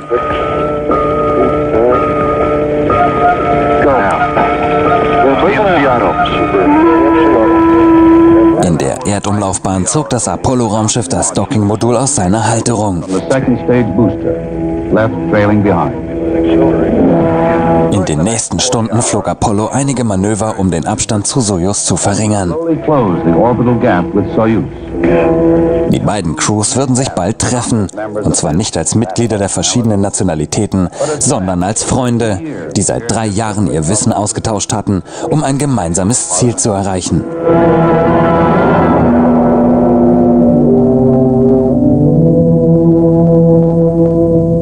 In Vorbereitung auf ihre Mission verbrachten die sowjetischen und amerikanischen Crews gemeinsam einige Zeit zusammen. Es gab gemeinsames Missionstraining, sie lernten die verschiedenen Kulturen kennen. Und auch persönlich lernten sie sich gut kennen.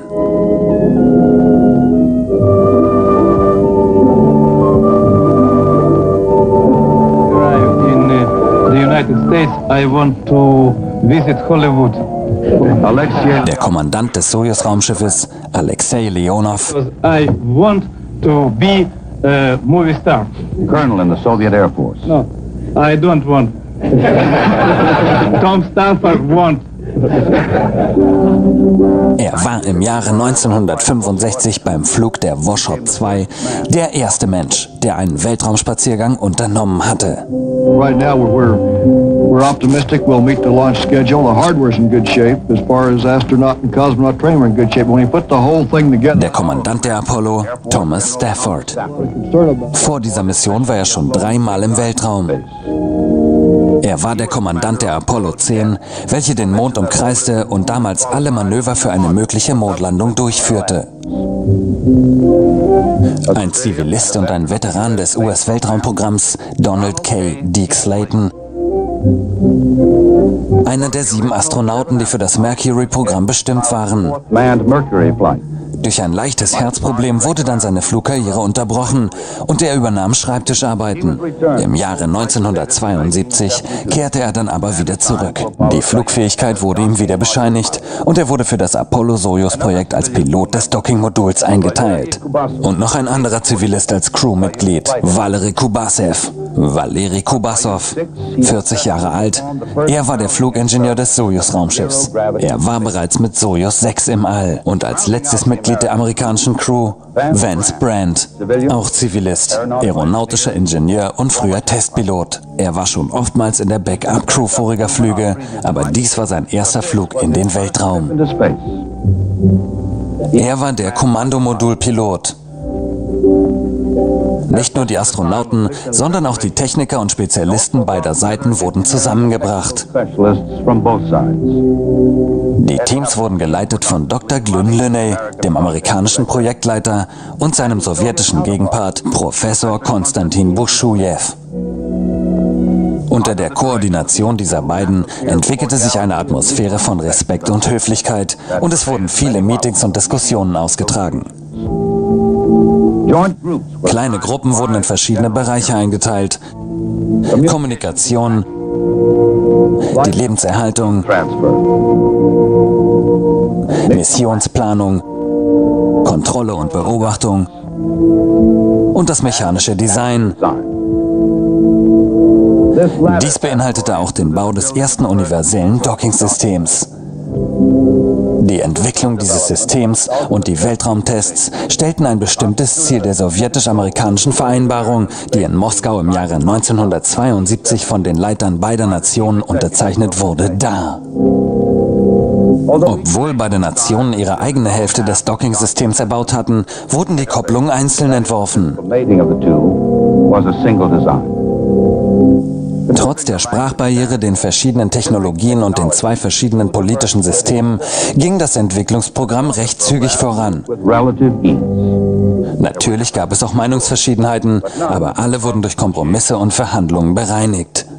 Vielleicht rückte auch Professor Buschujew diese Differenzen ins richtige Licht. Er sagte, in unserer gemeinsamen Welt gab es bis jetzt nur einen Gegensatz. Dr. Linney trinkt seinen Kaffee schwarz und ich meinen mit Milch. Okay, copy. This is Apollo Control. Apparently the TPI maneuver was indeed successful. Tom Stafford reported from Apollo that he was station keeping with Soyuz. Both control centers, Moscow and Houston, have given a go for docking. Soyuz Apollo, track switcher. I need you 5x5. Hello, Houston. Can you see the Soyuz? Okay, he's hidden behind the docking module. Here he comes, just above the docking module. Looks real pretty. Soyuz docking system is ready. Good job. Let's see that. Look at I'm approaching Soyuz. Oh, please don't forget about your engines. Less than 5 meters distance. 3 meters. 3 meters.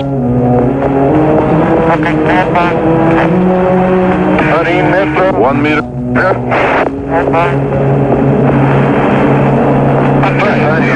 Contact. Capture. We also have capture. Roger, Tom. We'll pass it on. Soyuz and Apollo are shaking hands now. Houston, Apollo. Go ahead, Tom. Go great to Professor Bushujew. No, Professor Bushujew, it was a soft docking. In der ganzen Welt beobachteten die Menschen, wie die zwei Raumschiffe zu einem wurden. Nun sollte es zu einem zweiten dramatischen Ereignis kommen. Das Treffen der sowjetischen und der amerikanischen Crew. Hold a show. I'll provide you look free. Okay, the camera. Ah! Passenger! Got it? It'll stay open. Go ahead. Go ahead, Tom. Alexei. Just a moment. If you turn on the camera, hit the remote. Okay. Here. Cam. Glad to see you. Here. Passenger. Alexei. Очень рад. Это Роща день. Советский Союз. Соединенных Штатов. Beim ersten Transfer wurden Astronaut Shepard und Slayton von den Kosmonauten Leonov und Kubasov durch das Sojus-Raumschiff geführt. Vance Brand blieb zurück, um das Apollo-Raumschiff zu kontrollieren. Alle Mitglieder der sowjetischen wie auch der amerikanischen Crew waren zufrieden. Mit dem Gelingen der Mission würden neue Türen für die Weiterentwicklung der Raumfahrt geöffnet werden. Relay their congratulations. The Soviet spacecraft. New possibilities are opening up for fruitful development of scientific cooperation between countries and the peoples in the interest of peace and progress of all humanity. I wish you successful completion of the planned program and a safe return to Earth. Leonid Brezhnev. Astronauts are on the line, sir. Gentlemen, let me call to express my very great admiration for your hard work, your total dedication in preparing. Ich wollte euch nur für eure harte Arbeit und eure gute Vorbereitung für diesen ersten gemeinsamen Flug gratulieren. Es hat uns Jahre gekostet, diese erste gemeinsame Arbeit zwischen unseren beiden Ländern vorzubereiten. Und ich bin sehr zuversichtlich, dass dies nicht der letzte gemeinsame Flug gewesen ist. Und ich wünsche euch eine angenehme, sanfte Landung. Will be more or less commonplace. And may I say, in signing off, here's to a soft landing. Thank you very much. Thank you, Mr. President. Eine Zeremonie des Tages war das Austauschen der Landesflaggen zwischen den Kommandanten. National flags by the spacecraft commanders. Dann unterschrieben sie die Zertifikate des Dockings für die Fédération Aéronautique Internationale, die Vereinigung, die weltweit Aktivitäten in den Bereichen Luftfahrt und Raumfahrt organisiert und koordiniert. Letztendlich setzten sie sich und aßen Dinner im Weltraum. Russische Küche. Right now, I've just finished some strawberries reconstituted. I'm deep eating some too. We're getting ready to eat some borscht. You can see here.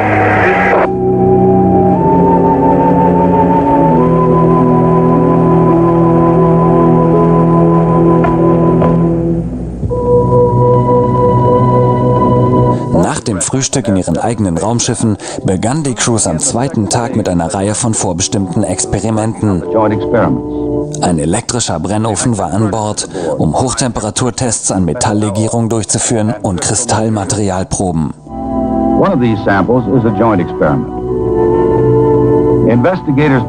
Einige der kommenden Experimente wurden gemeinsam ausgeführt. Can be consistently achieved in materials in the non-gravity of space. Bei den ersten Transfers dieses Tages besuchte Vance Brand Valeri Kubasov im Sojus-Raumschiff. Und Kommandant Leonov wurde von Kommandant Stafford und Slayton durch das Apollo-Raumschiff geführt. Hello, American people. Die Aktivitäten begannen in beiden Raumschiffen. Kubasov stellte Sojus den amerikanischen Zuschauern vor. Thomas Stafford zeigte Apollo den sowjetischen Zuschauern.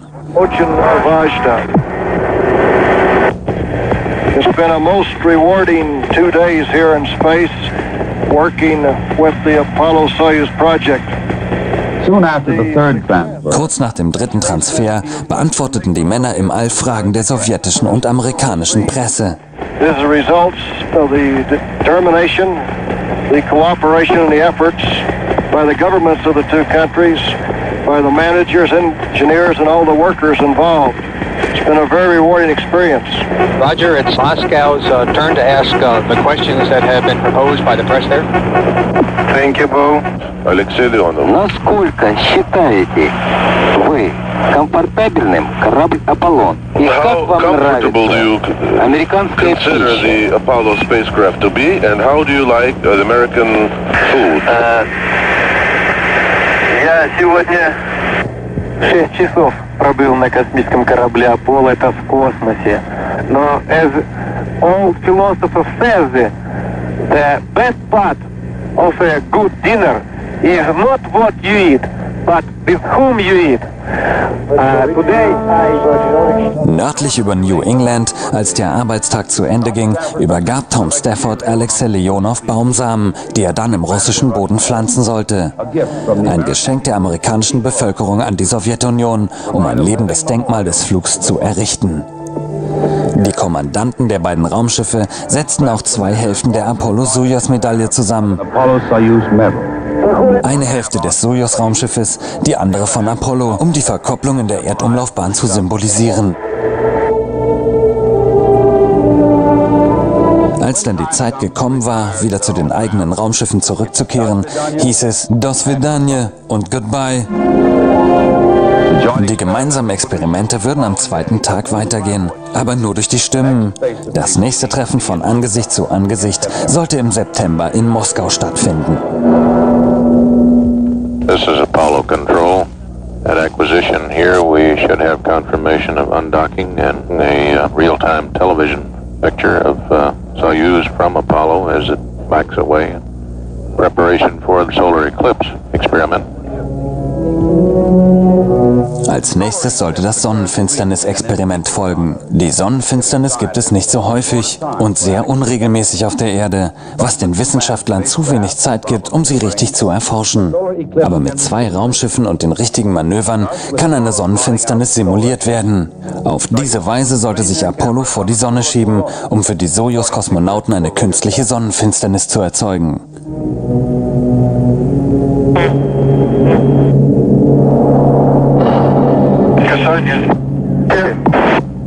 Sie dockten noch einmal an, um den Test für den universellen Mechanismus erneut durchzuführen. Apollo Houston, it was a beautiful docking. We had a good picture. We can see Italy coming up in the Mediterranean right now.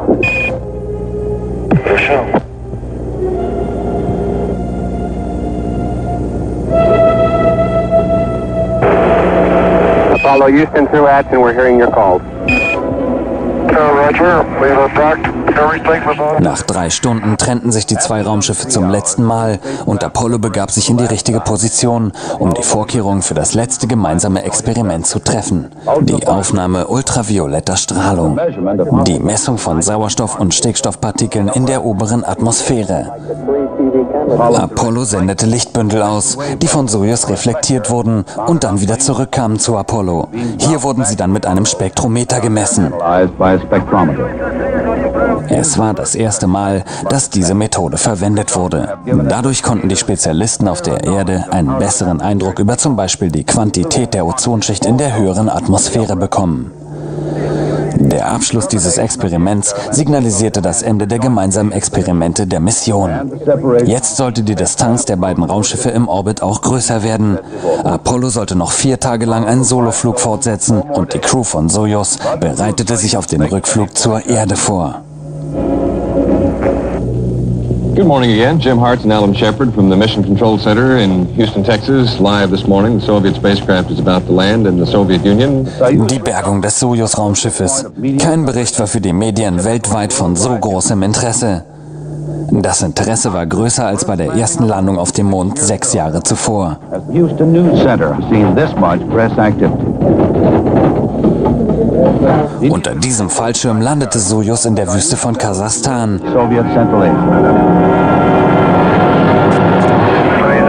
Rückstoßraketen nahmen die Kraft des Aufpralls. 3 denkwürdige Jahre kamen zu einem Ende. Alexei Leonov und Valery Kubasov hatten sich einen neuen Platz in der Geschichte der Raumfahrt gesichert. Apollo setzte den Flug im Orbit fort. Sie führten die letzten der 27 weltraumwissenschaftlichen und biowissenschaftlichen Experimente durch. Unter den letzten Passagieren an Bord befanden sich auch Killerfische. Abgedichtet in Seewasser waren sie im Reifegrad. Die Wissenschaftler wollten ein Experiment fortsetzen. Bei einer früheren Mission wurden Fische zu Skylab gebracht und hatten dort Orientierungsprobleme, da die Erdanziehungskraft bei 0 war. Die Fische, die frisch geschlüpft waren im Orbit, konnten sich hingegen sehr gut anpassen. Diese wiederum sollten dann mit Fischen, die auf der Erde geschlüpft waren, später verglichen werden. Dank hochentwickelter Instrumente, die in die Galaxie und weit darüber hinausschauen können, wurde eine neue Art der Strahlung entdeckt, die extreme UV-Strahlung. Viele Wissenschaftler weltweit nahmen an, dass diese Strahlung für immer unsichtbar bleiben würde. Andere wiederum sagten, sie würde überhaupt nicht existieren. Die Entdeckung war von immenser Wichtigkeit und hatte für die Entwicklung in der Astronomie neue Türen geöffnet. Sie versuchten, die Ursprünge matter Röntgenstrahlen zu lokalisieren. Sie erforschten die Temperatur eines interstellaren Mediums. Sie testeten die Menge an Aerosolpartikeln in der Atmosphäre, welche eine enorme Bedeutung für unser Wetter und unsere Umwelt darstellten. Sie betrachteten die Charakterzüge der Erde, für die die neuen Erkenntnisse von großer Bedeutung waren. Die Ozeane, die Wüsten, Wetterinformationen, all diese Phänomene, die aus den Ressourcen der Erde entstanden sind.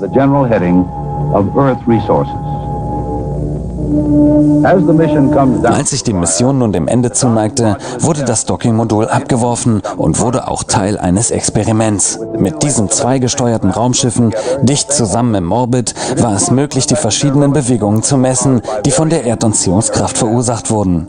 Die Technik erzeugt ein exaktes Errechnen der Massenstruktur der Erde anhand einer globalen Basis. Final, go. Gato, go.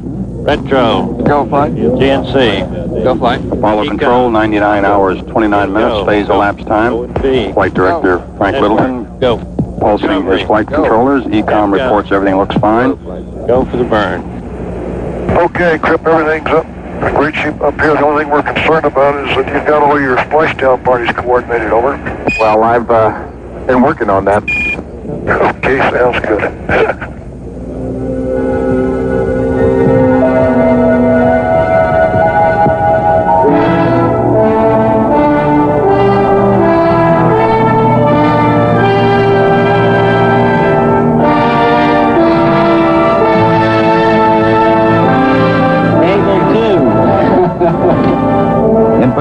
In pazifischen Gewässern westlich von Hawaii vollbrachte Apollo das Ende einer Reise und das Ende einer Ära.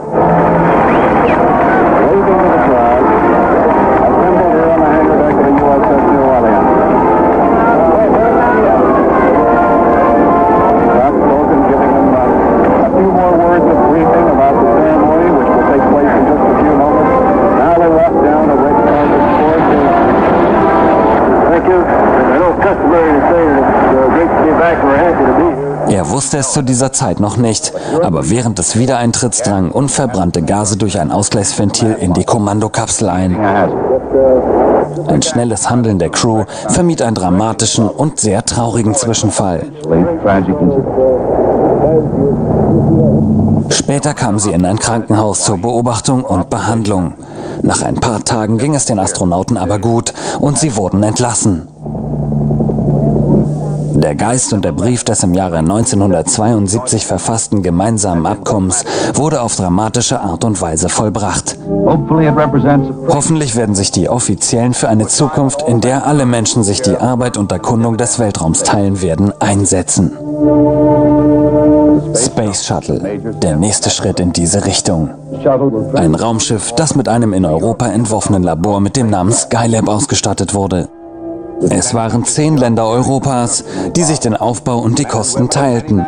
Frauen und Männer aus verschiedenen Ländern werden ihre Qualitäten an Bord des Space Lab unter Beweis stellen und es wird einen Gewinn für die gesamte Menschheit geben. Aber für Space Shuttle, Space Lab und alle anderen zukünftigen Erfindungen der Raumfahrttechnik wurde der Grundstein vom Apollo-Soyuz-Projekt gelegt. Das Modell der Zukunft.